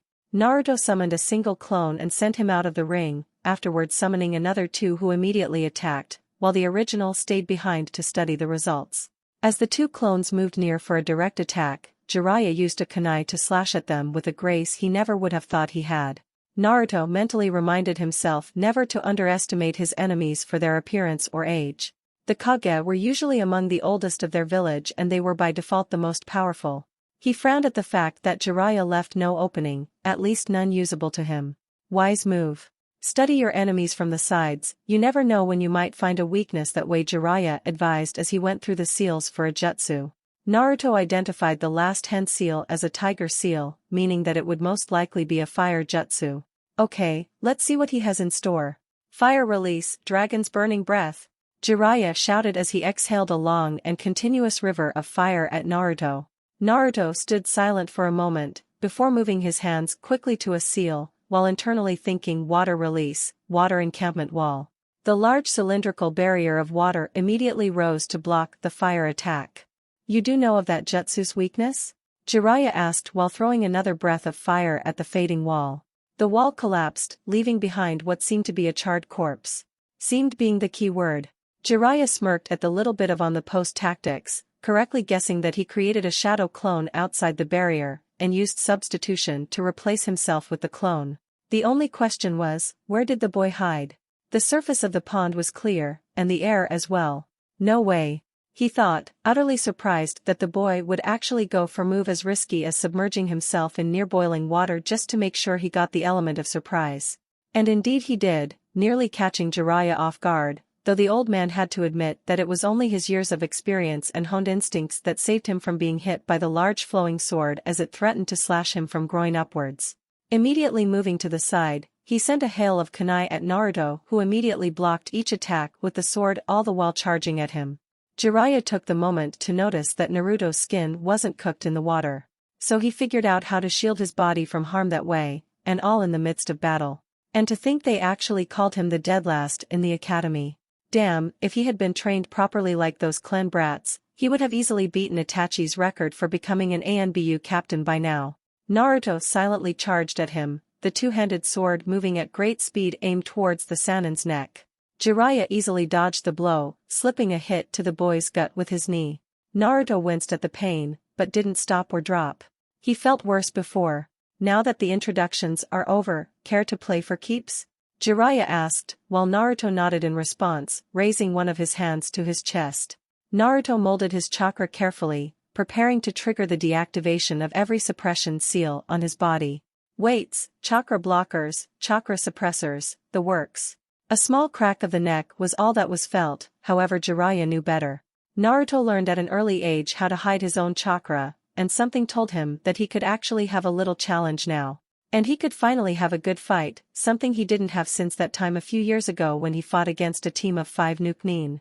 Ready, you old lecher? Naruto asked with a grin as he threw Quicksilver to his clone on the side and placed his hand over his heart. What are you planning now, Gaki? Jiraiya whispered to himself as a blade appeared in the boy's hands that made his eyes widen.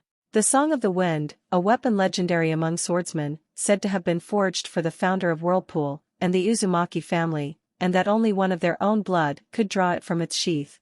Unlike many of the newer swords that relied on chakra or various other enhancements to give them strength, the song was truly unique. It was a perfect sword, seemingly weak and frail but sharp enough to cut nearly anything unaided. The metal it was forged from was a strange alloy whose composition was never recorded, but was hard enough to survive any blow to it. The Song of the Wind was one of a kind, and probably one of the world's scariest weapons, and it was now in the hands of Naruto, who apparently understood its strength very well, if the grin he was giving him was any indication. While Naruto lacked a style, his insane reflexes built by his Radiance training and great speed made for a great combination, one he would be challenged to beat. Damn. He spoke in a low tone as he prepared for the fight. You asked for this, sensei, he spoke in a tone void of all emotion as he drew the blade with his right hand, keeping it at eye level. The tides had turned yet again. Anko watched with a mixture of pride and fear. Pride for her boyfriend's skill and ingenuity, and fear that he was going to get hurt. The training was very much reminiscent of what Orochimaru had her do when she was his apprentice. However, she never was strong enough to give her sensei a run for his money, and unless she was gravely mistaken, Naruto was about to do just that. With interest, Jiraiya spent the next 15 minutes dodging a veritable hurricane of blows.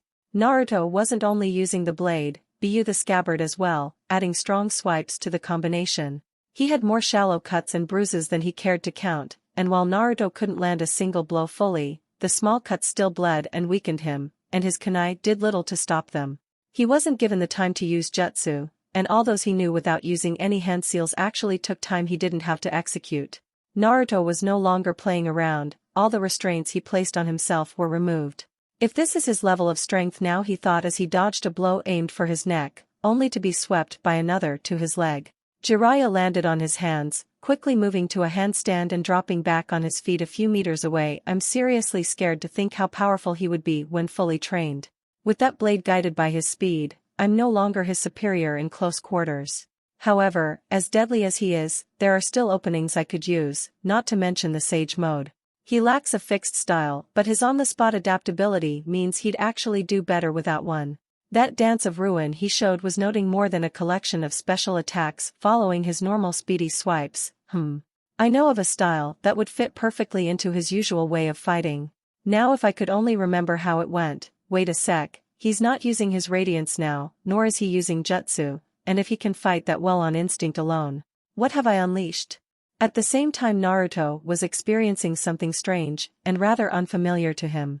During several moments in the fight, he felt a rather strange sensation, but as soon as he tried to focus on it, it was gone.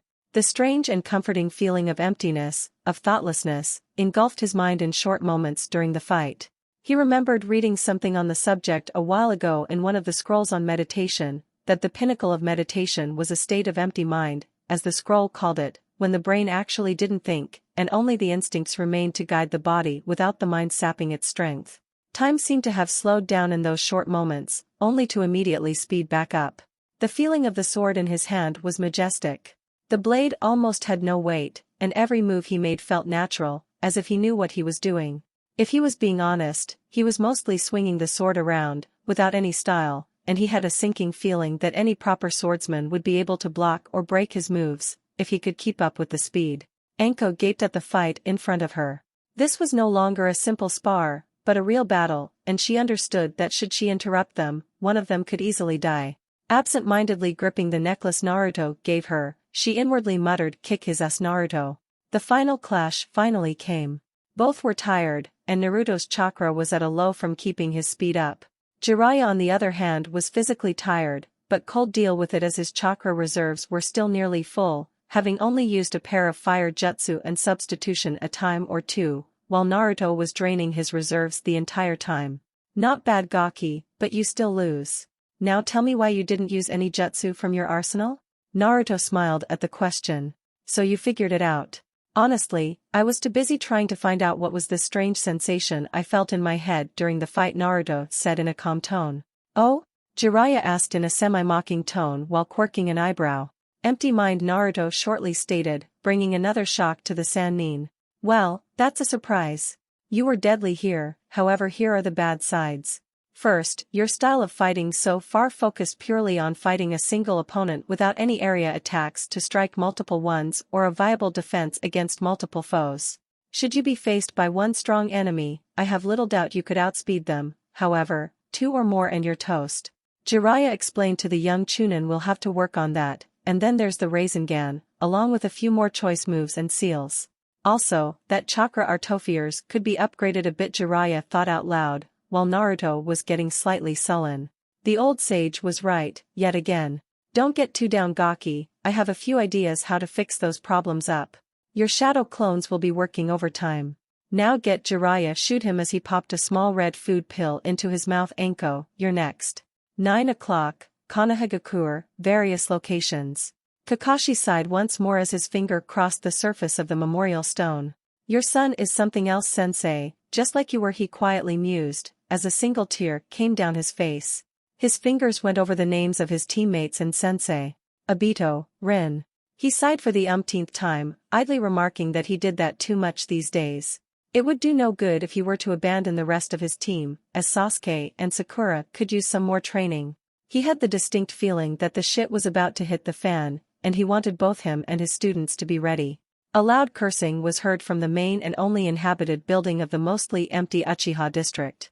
Inside his room, Sasuke Uchiha was reading one of his family's scrolls, a history scroll more accurately. After the recent troubles, he thought it would be wise to take a look at his clan's records, hoping to find some usable information. Mostly he found nothing of use, a decade's worth of accounting, birth certificates, marriage certificates, and other nonsense. That is, until he found an ornate, ancient scroll hidden behind a fake wall in the archives, which turned out to be the journal of Uchiha Madara, the founder of the Uchiha clan and co-founder of Konohagakure. And what he read certainly wasn't good. Oh no, it wasn't good at all. 12 o'clock Border Valley. Naruto had watched the battle between Anko and Jiraiya with great curiosity. Anko was a far better fighter than he gave her credit for. The snake style, apparently pioneered by Orochimaru, was in its essence brilliant.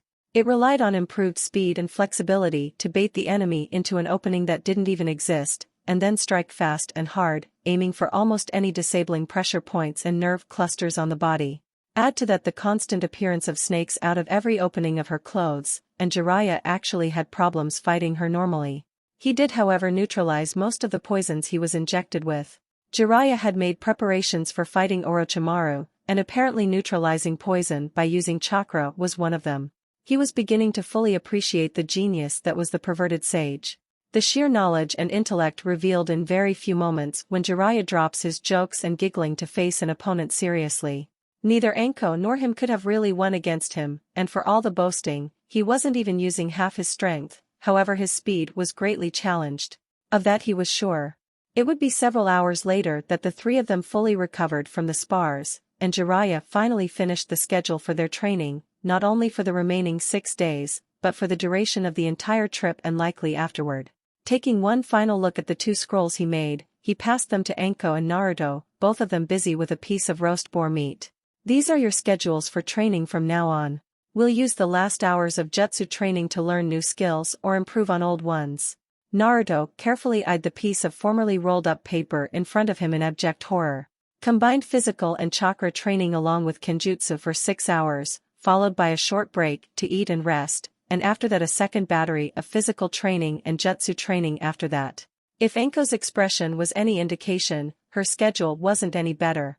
Late that night Naruto sneaked out of the cave, and with a small light once more began reading the scroll his mother had left behind with the sword.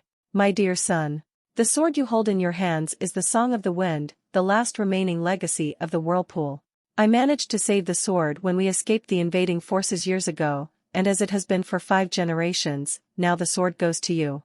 Know this, unlike many of the blades you will encounter, the song has no special abilities apart from its masterwork craftsmanship. Its edge will never dull or break, and it can hold off pretty much anything in combat, and it can cut anything, if the wielder is strong enough to do so. As you are reading this scroll, the song has accepted you and will dance and sing to your instincts in battle, guided by your will. It is too headstrong to be guided by any style, other than the one that comes naturally. Carry it proudly my son, and may it protect those precious to you as it did for me. Kushina Uzumaki, you loving mother.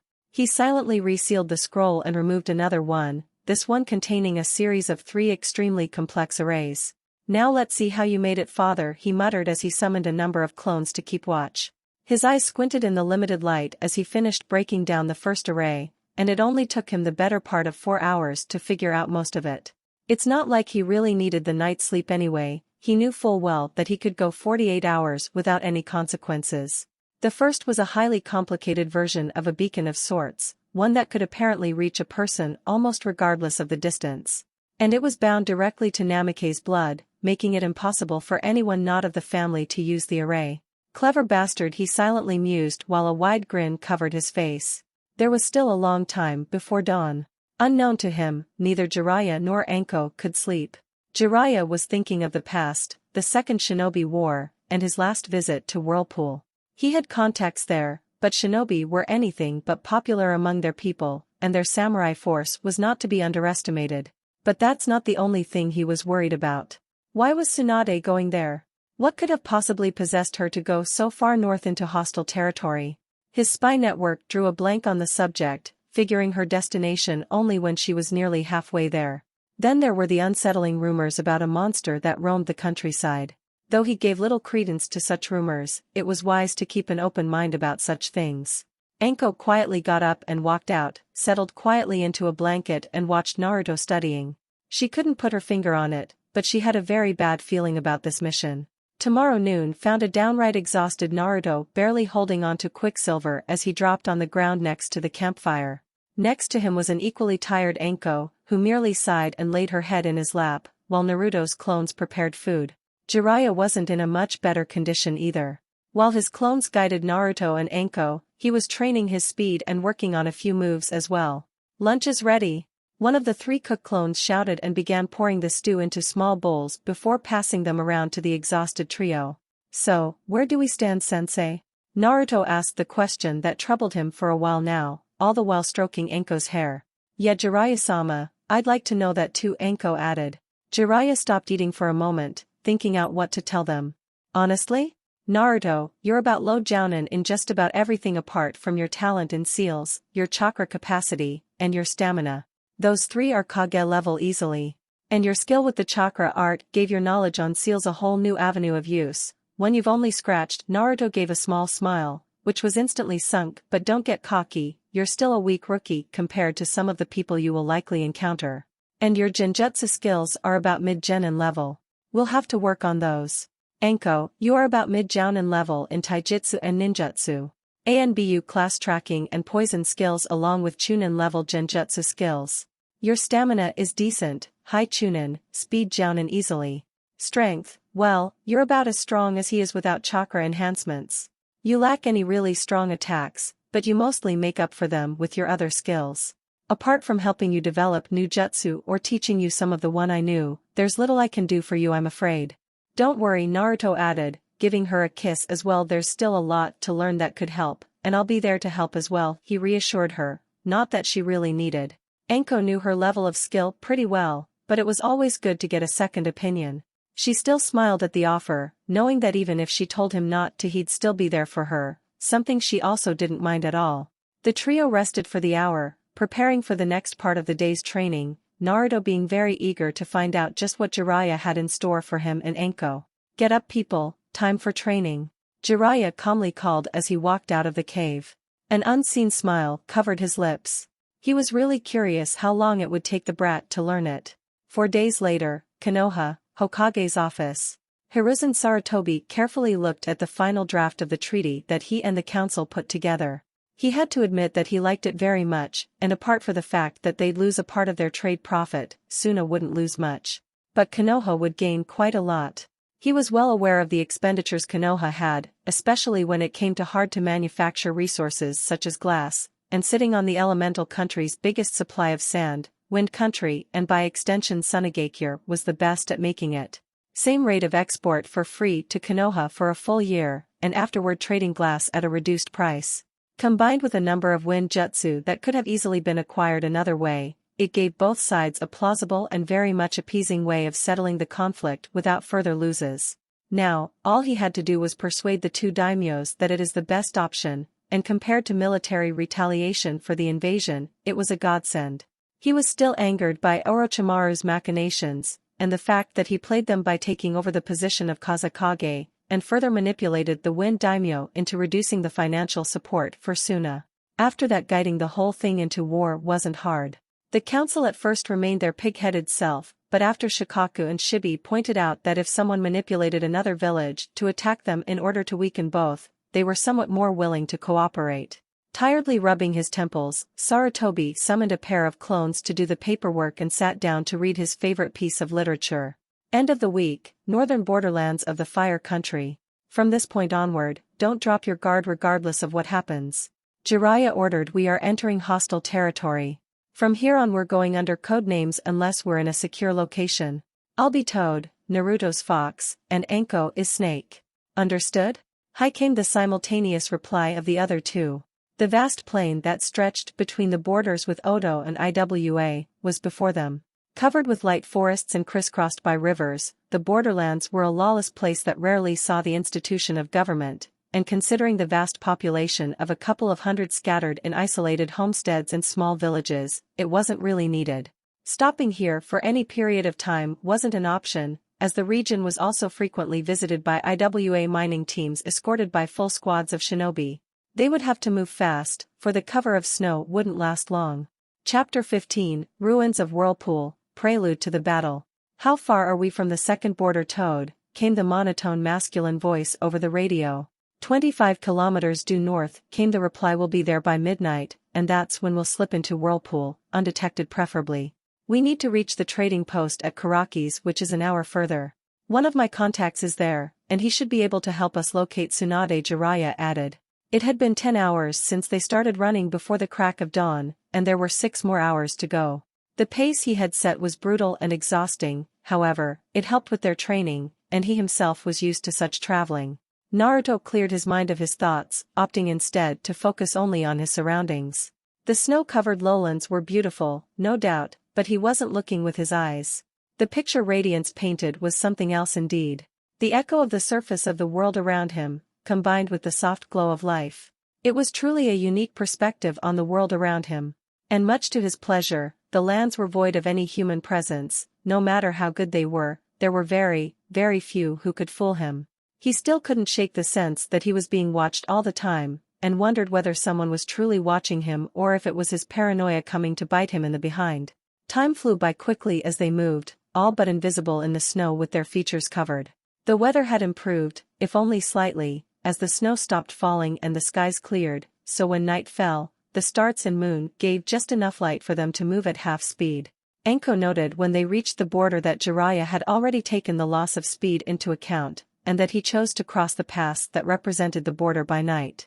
Snake, Fox, I see a light in the distance. That is the IWA border camp. Hide your chakra and move to the left wall, 20 meters up. We'll walk right over them, keep close, as of this moment until we leave the pass we are on radio silence. Anko heard Jiraiya's whispered orders over the radio, and turned off her connection as soon as she spotted the camp. Soon, both signatures faded away, and she decided to rely on the tracking skills her hated sensei taught her. Channeling a bit of chakra to her eyes while dropping her right hand into a hand seal, a small snake popped out from her coat, easily coiling itself like a necklace around her neck. Anko's eyes changed as well, turning from their normal brown color to a slitted yellow. She smirked as the darkness turned just a bit clearer, and she could easily tell the heat silhouettes of her two companions in the darkness as they moved up the pass wall. At the same time in the camp, a trio of guards were slacking off and playing cards. Hey Ganji?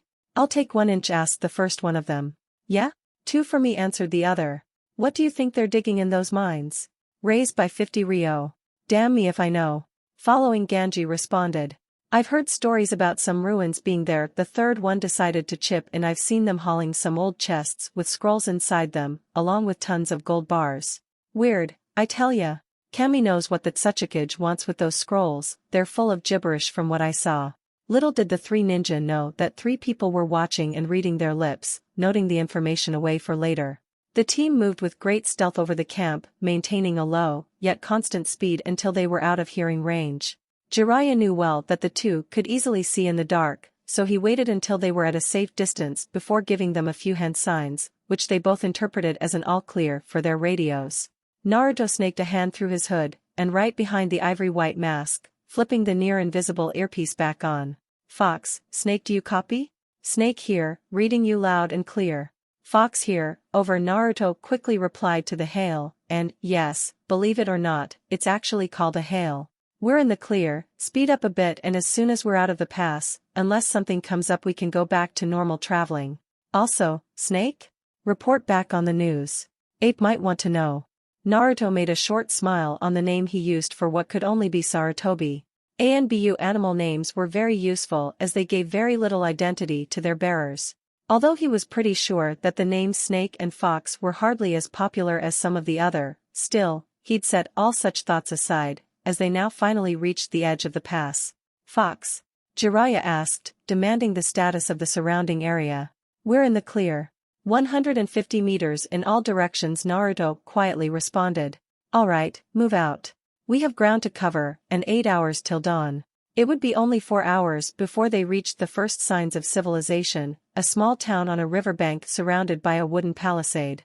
Karaki's was a surprisingly small place, 24 buildings huddled together around a road that led to a gated bridge. They were still a kilometer away from the hamlet and covered by sparse woods when they stopped. Jiraiya was the first to remove both cloak and mask. Alright, from here on, we travel without the cover of masks, he calmly stated. We need to enter a few inhabited areas, and these disguises will attract even more attention than going in like this. But, that doesn't mean we won't use some simpler ones. With that said, he pulled out a small scroll and unsealed a large bag from it. Rummaging through, he pulled out various articles closely related to theater. Various clothes, makeup, ribbons and jewelry, all real to Naruto's surprise. Come on. Here's an act you won't mind playing. Naruto, Anko, you are two newlyweds who are currently traveling with their uncle to Naruto. Pick out appropriate clothes, choose names. Something that doesn't attract attention, he explained as he pulled out a pair of scissors and began cutting his long hair to a very short length before pulling out a small tube. Naruto watched with interest as the man pulled out a small bucket and used a quick water jutsu to gather some water in it before he poured a small amount of the thick black substance into the water. He gave it a few seconds to dissolve completely before applying the paste to his hair and his eyebrows. And much to Naruto's surprise, the hair quickly started turning from white to grayish, with parts being completely black for show. Anko wasn't in the least surprised, being far better aware of such methods to conceal one's identity. He quickly proceeded to apply a powdery substance over the facial markings he had on his cheeks, completely hiding them from sight. As a final touch, he used a pair of colored lenses to give himself brown eyes instead of the normal black. A few more finishing touches, a scar here and there, and it was nearly impossible to directly recognize the face of the Toad Sage. As you've probably noticed, there are times you can't use henge or any other jutsu for that matter. At times you'll have to go in like this, wearing actual makeup, a disguise and a false identity. Jiraiya calmly explained to Naruto. Now, I want you to try and create your own. Now that was something he could work with. With a wide grin and all of his pranking creativity behind him, he turned to the clothes in front of him. He knew that he lacked the experience that Jiraiya had, but some things could be easily made up by the application of the right skill, namely his personal favorite, the Shadow Clone Jutsu. Immediately summoning one, he got on the job, using a simple henge to shape the person he wanted to become physically, making slight adjustments every few seconds. When he was finally pleased, he summoned another with the instructions to try and replicate the look. The clone gathered some water again, using a different color, red this time, to dye his hair, carefully sliding small amounts on the other parts of facial hair. The same powdery substance covered his whisker marks now, and a simple addition of a very obvious, but false scar over his right cheek made it distinctive enough. That combined with the tanning cream used over most of his body produced interesting results. Jiraiya was truly impressed by the boy. He did ask a lot of questions about the tools presented to him, from what some of them did, to asking if a certain thing was at his disposal. It wasn't the work of a professional, sure, but he had talent for that as well. He had carefully picked a long-sleeve traveling coat, nothing too fancy, but durable. Now, he had free-falling short red hair, green eyes, a skin of a darker hue, a scar over his left cheek, and a simple gray traveling coat over normal clothes. The final touch, even if invisible, were his chakra suppression seals, which made him little better than a civilian. In other words, he was completely undetectable. Kazaki Myoho, former guard at your service. Naruto responded in a slightly different voice. Anko had made similar choices, letting her hair fall down freely, but going against dyeing it, choosing a small bow to add to her hair, a long-sleeved dress with an overcoat to go with it and elegant boots to cover her feet. Kazaki Yume, loving wife of Myoho. Anko stated with a formal bow and a shy voice. Naruto stood impressed and dazzled. Anko now had a simple beauty, like a wildflower that had just bloomed. He also wondered where the hell did the comparison come from, as he certainly wasn't feeling poetic. He sneaked over to her ear and whispered, "You're really beautiful, you know that, my love?" Anko smiled and kissed his cheek lightly, and whispered back, "I know." Their kiss fest was interrupted by a clap of hands, which quickly turned into an applause. "Nicely done, Yume," Myoho. Jiraiya commended. "Just so you remember, I am Kazaki Takani, Myoho's uncle and traveling herbalist. We are moving north to Naruto in search of better opportunities at life. Now, remember, act like civilians and hire Hitai 8," he ordered, then stopped for a moment, rummaging through his scroll case and picking out one particular scroll. Catch, he threw the scroll at Naruto. "It's a normal katana, one you can use without worries of revealing yourself," he explained. "I have a few kunai and sanbon hidden in the sleeves, along with a few vials of poison well hidden in the clothes," Anko added after finishing the modifications to her clothes. Naruto strapped the blade to his waist, and a chuckle escaped his lips. He looked like one of those wandering samurai, or ronin. A rather entertaining notion, he had to admit. "And, from this point onward, until you are informed otherwise, Naruto, Anko and Jiraiya will be going by their false identities, which means a bit of unusual behavior for them. Shall we, Yumeheim?" Myoho asked in a kind, loving voice, though very little of it was faked. "Hi," Yume responded as the two began walking towards the trading post, quickly followed by the elder Takani. An untrained observer would only spot a trio of tired travelers slowly inching along to the north. And that is exactly what the guards at the palisade gates spotted. Sensing no danger from them, they gave the three a short nod as they passed through the gates unopposed. Myoho was pleasantly surprised that the small town had cobbled streets, and was actually a very pleasant place, even if there were hints of past scars. The homes and small shops were built in a style very similar to that of Konoha. They walked in relative silence to the only inn in town. The Copper Drake? Yume stated curiously. Hi, this is where we'll be staying, lovebirds, Takani commented, to which the two youths forced slight blushes, not much, but just enough to be natural. The gaki's a natural at acting, though you'd have to be to survive in his shoes. Takani somberly, but proudly thought of his student/nephew as they entered the inn. Hello, and welcome to the Copper Dragon, greeted a rather exhausted voice of a young man. Would you like a room? He asked in an almost hopeful voice. Yeah. 2 rooms, please, Takani asked and was given a pair of keys, each apparently for a room. First floor, second last and last room from the stairs. Names? The young man asked again, this time calmer, offering the guest book to sign themselves in.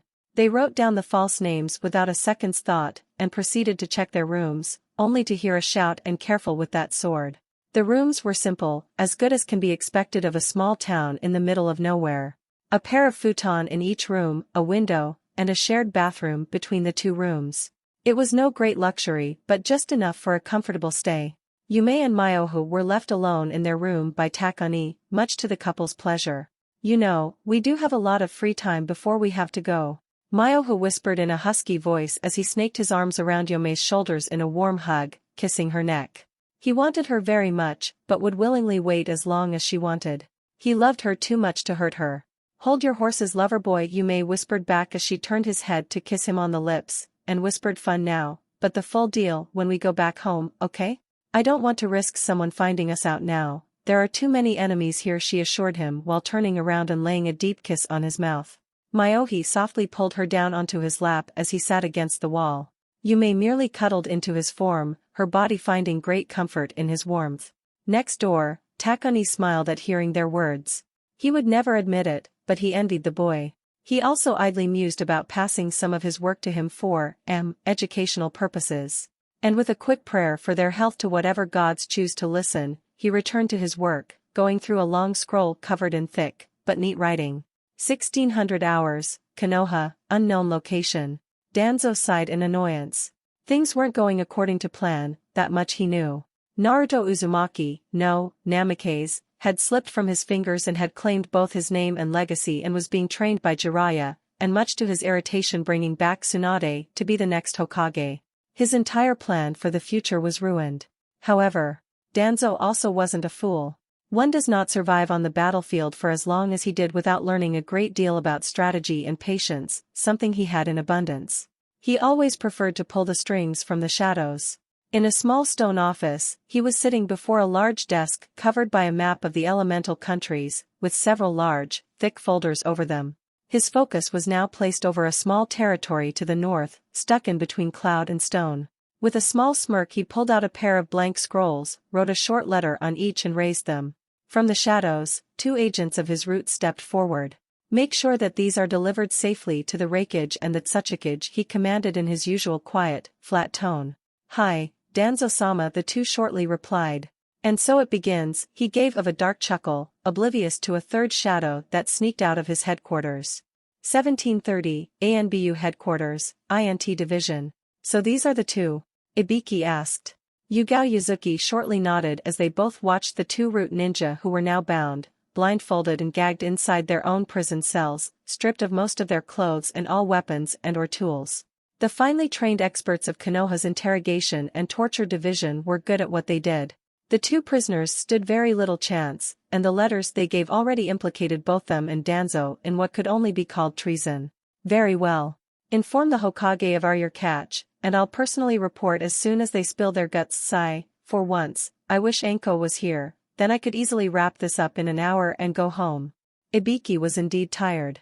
During the past few days, a number of prisoners were brought to him, and out of them, 5 were from Root, all sent on long-term missions to Kami knows where. Not really, He used genjutsu to go through 3 of them so far and found out where they were supposed to be going, but there was something that worried him. He had seen the features of all there somewhere, but he couldn't place them.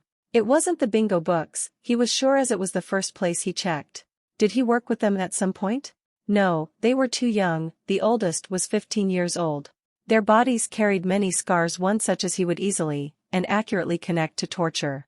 They were brainwashed into perfect little soldiers. He wanted to puke at the idea. He made copies of all the seals that were placed on their bodies for further study. Ibiki Morino had an idea, one he wanted to pursue very much, one he knew the Hokage wouldn't give much support for unless his arguments were rock solid. Grumbling once more, he walked over to his office and the ever-growing stack of papers on his desk. Just how the hell did the Hokage deal with the paperwork? 1745, Konoha, Sarutobi Estate. Konohamaru loved his family. He was always certain of that. Asuma, his chain-smoking uncle, Hiruzen, his perverted grandfather, and Aiko, his grandmother. Even his late parents, the people he never really met. He loved them all, and they loved him in turn. The dinner they sat down to was a downright loud event, with Konohamaru retelling the events of the past few days at the academy, and even the new pranks he pulled, something that Aiko vehemently opposed publicly, but here, in the safety of their home, she laughed very much like her husband and son. He is becoming very much like Naruto in certain aspects. Sarutobi mused as he pulled a smoke from his pipe. Both good and bad, he gingerly added to his thoughts. Najiji? I was wondering if you could help me with my bojutsu tomorrow? Konohamaru asked in a quiet tone, very much different from the usual boastful voice he used. Asuma was curious too, as the boy had been mostly training on his own. From what I read, bojutsu has been a family tradition since your great-grandfather, and my skills stink. The elder Sarutobi quirked an eyebrow at his request. And why do you want to learn it? Hiruzen asked, almost expecting the usual I want to be Hokage answer, yet remembering that he had changed. It could be anything. I want to protect this place like you, grandfather. Hokage or not, I still want to protect it, Konohamaru answered in a low, but determined tone, bringing a smile to the other 3. I'll be glad to show you, grandson, Hiruzen replied in a warm tone, as Asuma ruffled the boy's hair. Predictably enough, the boy scowled. Stop that. It's embarrassing, he shouted. And why else do you think I do it, Ko? Asuma added, further teasing the boy, much to the elder couple's entertainment. The laughing went on for an hour more as the 4 of them chatted, and Asuma retold some of his more entertaining missions, much to Konohamaru's pleasure. Hiruzen smiled tiredly at the sight of the remnants of his family. The Sarutobi clan once counted 36 members. Sadly, all but the 4 of them died during the Third Shinobi War and the Kyubi attack. He was deeply gladdened that his grandson had begun taking matters seriously. 2100 hours, Karaki's, the Copper Dragon Inn. Night had long fallen over the small trading post, its stores closed and the few villagers safe inside their homes. Apart from a small riverside tavern, all life had died down. Within the walls of the inn, Takani watched the 2 sleeping, Myoha sitting propped up against the wall with Yume in his lap, unconsciously stroking her purple hair. A small grin crossed his face. He would kill him for what he was going to do, but it was too much of a chance to waste. Putting his thoughts to the side, he quietly coughed, pleased by the barely visible twitch of the 2 bodies that informed him that the 2 were wide awake and waiting. It's time, Takani quietly informed them, and within moments, the 2 bodies belonging to Myoha and Yume untangled themselves and got up, both perfectly ready. To his well-trained eyes, it was obvious that the 2 weren't civilians, and any attempt at their lives that night would have ended painfully at best. They silently nodded and schooled their features into those of their masks, and soon enough, a young couple walked out of the room, followed by their old uncle. Myoha once more checked all the hidden weapons on his body, a full set of senbon needles concealed in his sleeve, a number of shuriken in the coat, and of course the katana on his side.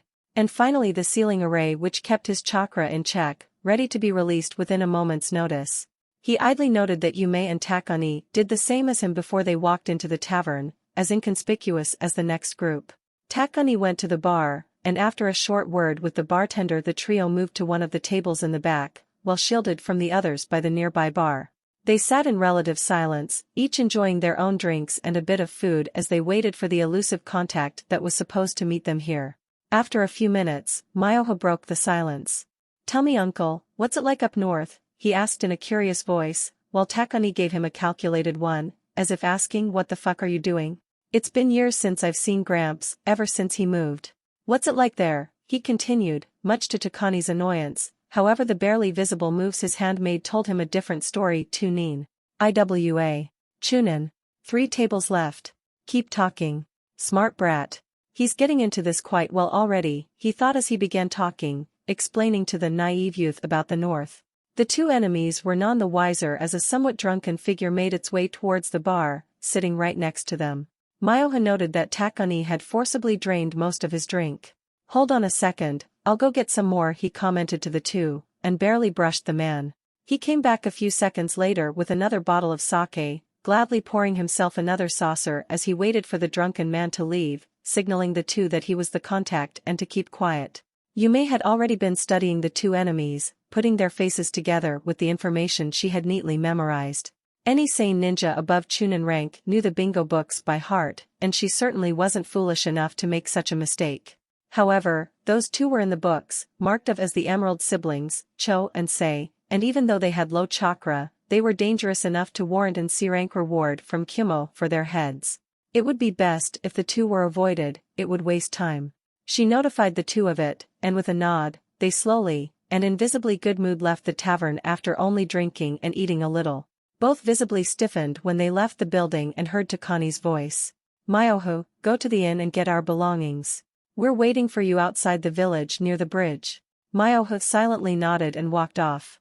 That settles that. Yume, I need you to follow him and see if someone will follow, he quietly ordered. I am worried about those 2 you noticed. People of their class don't wander for nothing. You really have to, feel free to use your full power. Both of you. Yume nodded, and proceeded to stealthily follow her red-haired husband with great care not to reveal herself. Now to figure out our next move, Takani mused as he hid himself in the shadows and proceeded to read the contents of the small package in his hands. And his assumptions proved to be right, as Yume found out, the Emerald siblings were after Myoho. The only thing was, why? She proceeded to silently trail them as the young man went to the inn, not once revealing any trace of real skill, even tripping a few times on the rocks in the dark. Could they have seen through his disguise? No, they would have either fled for reinforcements or attacked him by now, so what are they after? He knows, that I'm sure of. So let's see what kind of trap does he lay for them. Myoho indeed knew that the 2 were following him, and he did everything in his might to shake the 2 off, until he was able to read their lips and discern their intentions. Slavers, as he found out. Well, those 2 are in for a very rude surprise. I wonder what kind of reward would Konoha give for having the 2 of them alive? Time to implement my plan, he idly mused as he moved into the inn and passed the nearly sleeping attendant.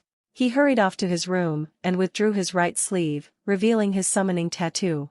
A second later, his friend Gamakichi showed up. Hey Gamakichi tried to greet when a hand covered his mouth, with Myoho keeping a finger over his mouth. The toad nodded in understanding and he removed the hand. Nice looks, Gamakichi whispered. Goes with the job. I need you to deliver something to Jiraiya and Anko as inconspicuously as possible, Myoho explained as he passed a hastily written scroll to him. Hi, just don't get killed, right bro? Later Gamakichi saluted as he left, leaving a smiling redhead. Oh yes, it was time to have fun. He could swear he heard the old pervert laughing at his idea. It was funny. He wondered how the authorities in IWA would react to having the 2 of them beaten by an apparent civilian. Myoho proceeded to pack up their few belongings into scrolls, and pulled out his sword. The simple katana was a good weapon, for fighting civilians, beasts or simple guardsmen. Not shinobi, so he decided to give it a small boost. After all, a civilian needed more time to pack, didn't he? He calmly walked outside, his left hand holding the small bag over his shoulder, and the right one holding the sword between the sheath and the handle. Can I help you? He quietly asked the 2 nin that were following him. He finally got a good look at them as they walked out. Both were dressed in rather form-fitting chain armor that easily covered most of their bodies, easily going over cloth pants and coats covering it all. Both were wielding staffs. You could go peacefully, Cho, the male sibling answered. We just want to sell you for the money, you'd make a good slave, he added with a smirk. Oh? A pair of ninja? This wouldn't be a fair fight, I'm afraid, Myoho lamented, and the 2 laughed. I mean, just the 2 of you stand no chance of beating me, he commented in an equal voice as he dropped the bag and gripped the handle of his sword, awaiting their attack. Look sis, the little samurai wants to fight us. Just shut up, Cho, and let's finish this. I want to get that young wife of his as well, Sei responded with a low voice, clearly angry. However, little did she know what she just unleashed. Myoha's eyes hardened, just as his grip on the blade tightened. Even in his growing anger, he still let the enemies make the first step, silently swearing that it would be their last. Cho chuckled and charged, with Sei right behind him, both wielding a staff and preparing to hit him on the head. They weren't even using chakra. Focus, prepare. The two drew closer and Cho took a swing at him. Myoha began to sidestep the attack. Draw, slash, punch. He moved through his defenses effortlessly, landing a single slash against his chest, moved behind him and elbowed him in the back of the neck. He preparing for the next move. Spin, slash. Sei barely had the chance to react and slow her charge when Myoha began a spin, and the blade swung straight at her, cutting right through the staff she carried and hitting her across the chest, breaking the armor open. The wound was shallow, but she was now on the ground and the blade was pointing at her neck, with barely a few millimeters in between. Yield or you die, Myoha spoke in a deathly calm voice, all the while channeling brutal amounts of killing intent. Why yield? Sei spoke in a frightened voice. Who the hell was this guy? He beat them with nothing more than his sword? Sure, they didn't use their jutsu, but they were still supposed to be stronger than him. Then sleep, Myoha added and hit a pressure point near on her neck. Her world faded to black. Yume smiled at her husband's actions. He did better than she expected, and without using any chakra at all. The true weapon of a ninja is deception, she mused while a cruel smile spread over her lips. How she wished she was home now. She jumped over there and helped Myoha tie them up, and waited as he summoned Gamakichi. The little vested toad appeared once more with a wide smile on his face as he chewed on some sweats. Hey bro, see you managed to bag him. Gamakichi greeted. Very funny, Kichi. I need your advice on something. Can your kin help me transport these guys to Konoha? Myoha asked him. Gamakichi took a thinking stance, with a webbed foot, hand, appendage, whatever, under his chin. That will cost you, he quietly answered, to a laughing Myoha, who immediately pulled out a small bag of candy. Will this do? Hell yeah. Gamakichi shouted as he leaped on the bag. I'll call Gamakan over to carry them. He's at least easy to convince. Where do you want them? ANBU headquarters. I'll attach a small scroll that will tell them what they need to know. Fine. I'm off, Gamakichi replied and vanished in a puff of smoke, along with the bag of treats for him. Myoha quickly pulled out a scroll and with the speed earned from his constant working with seals made quick instructions for the two. Konoha could always use some information on the other villages. Not bad, Gaki. Takani called from his perch on one of the roofs. Now let's get out of here and leave the summons to handle it, okay? Hi. Don't get a heart attack, you old geezer, Myoha replied, waving him off with his hands. No respect for elders. Takani spoke with fake tears in his eyes. In a few moments he calmed down. Move out. We're heading to the north, he commanded in his usual voice. The two nodded and moved out. And, end of the disguises, although I may use them again. As soon as they left the small village behind, Naruto thanked Kami for the chance to return to his usual clothes, the comfortable Anson shirt, and the white coat that went over them, along with the bracers and leather gloves that guarded his hands. Damn, it feels good to be me again, he whispered unheard in the cold night wind. He finally released the seal that was keeping all of his chakra back, and cherished the return of his sight. The white cloaks returned along with the 3 masks and the radios. Fox, Snake, this is Toad, do you copy? Snake here, reading you loud and clear. This is Fox, all clear, Naruto responded as the 3 of them began moving. Listen carefully, Nadara is under siege by the samurai army of a local warlord, and to make things worse, Tsunade and her apprentice Shizun are there, along one of Orochimaru's outposts. We have to reach the city by tomorrow night, assist and extract the 2 of them and if possible help the city out. Just follow my lead, and I'll hand out further orders when we get there. With a tired sigh, Naruto went on. 24 hours without sleep and going. 7 o'clock, Konoha, Office Hokage. The collection of people that were gathered at the early hour were interesting to say the least. Far from the usual meetings, the people present here were only those that Sarutobi Hiruzen deemed worthy of his complete trust. The original Ino Shikucho trio, Hayashi Hyuga, Sarutobi Asuma, Kakashi Hataki, Mato Gai, Ibiki Marino, and to everyone's surprise, a very, very worried Sasuke Uchiha, holding a scroll. Now that we're all here, care to explain your findings, Sasuke? Hiruzen asked in a grandfatherly tone. The others were curious at the question, and while many of them assumed that the scroll was important somehow, no one had the idea just how important it was. Sasuke was for the final time considering whether this was a wise decision. He was giving up clan information, and although he didn't want his enemies to know his strengths and weaknesses, this was for everyone's sake. His own included, as he seriously doubted that Madara was going to be friendly towards a member of his dear family. A week ago, I was searching through the clan archives for information that may be of use.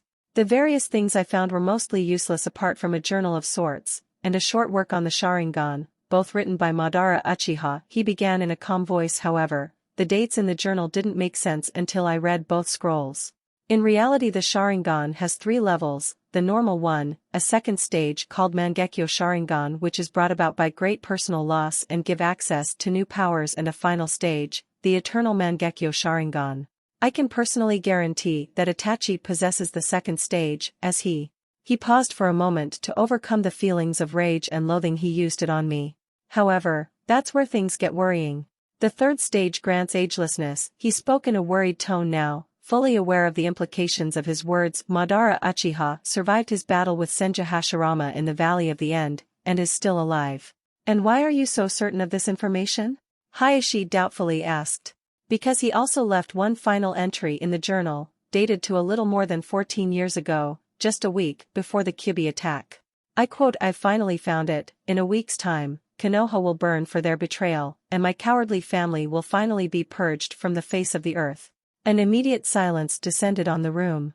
Am I the only one who finds this to be awfully convenient? Shikaku asked. I know Sasuke was the first to answer, so I checked for the obvious. The Sharingan is perfectly capable of copying handwriting just as it's capable of copying jutsu. However, you don't get to copy individual letters but whole words. Also, the scroll describing the forms of the Sharingan had ink that was completely dry, and had started to fade away. In other words, it was old. As an added fact, I've gone through most of the clan records and histories. When Madara first developed the Mangekyo first, he had started going blind over time. In an attempt to save him, his brother willingly gave up his eyes, so that his brother could see. Care to guess what happened? Sasuke rhetorically asked. That's too many coincidences. Inoichi added. Agreed. Hiruzen spoke, and there is one person who could confirm all of this. But for now, the question is, what do we do about it? 12 o'clock, Whirlpool Country, 5 kilometers south of Nadara. My god. Naruto quietly muttered at the sight before him. War is never pretty, Jiraiya sadly mused, while Anko simply nodded. Naruto prepared to jump further when a hand on his shoulder stopped him. Before we go, Naruto, there is something you must understand. Jiraiya spoke in a quiet, but serious tone. Should we help these people, you can be certain that you will gain a position in the bingo books. It is completely certain that there are several factions overseeing the situation here. Do you understand what that will mean? Naruto didn't turn, and waited a few moments before replying. It means that I will once more be hunted by my enemies. He spoke in a serious tone. But what kind of a ninja of Konoha would I be if I was scared away from my duty so easily? He added as he walked off, eyes locked at the sight in front of them. Nadara was burning, but the battle was still raging. They had very little time. With a final move, he unsealed the Song of the Wind from his palm and vanished. Do you think we should be worried for him? Jiraiya asked Anko. No, I don't think so. This isn't a desire for killing or revenge. She stopped for a moment. I think he sees something there, something he wishes to protect, something he's willing to lay down his life for. Unknown time and location. Presumed to be present. 6. Report a voice that seemed as old as time ordered. It left no room for argument in its tone, and promised a swift death to those who would argue. The room was circular, or at least it seemed that way from the little light that illuminated the center. Along the edge of the corner were 10 seats, the people on them hidden by shadows. The person referred to as 6 walked to the edge of the white circle of light, making only his feet visible. Hi. The experiment was a success. 6 spoke in a confident and pleased tone. The results, however, weren't as fortunate. The base exploded and burned down 2 days ago. Still, I managed to deal a blow to both villages beforehand. Excellent work. 6. 7 and 8, you are to locate your second target. 3 and 4, continue with your missions. 6, take the week to rest and then join up with 5 to capture the second in Kumo. 9 and 10, the ninth has been located in Whirlpool. Pursue and capture him. The same voice ordered, and 2 out of the 10 shadows simply faded into the darkness. The leader, the man who had spoken the entire time and give orders, intertwined his fingers under his chin. A cruel smile crossed his lips as he began laughing.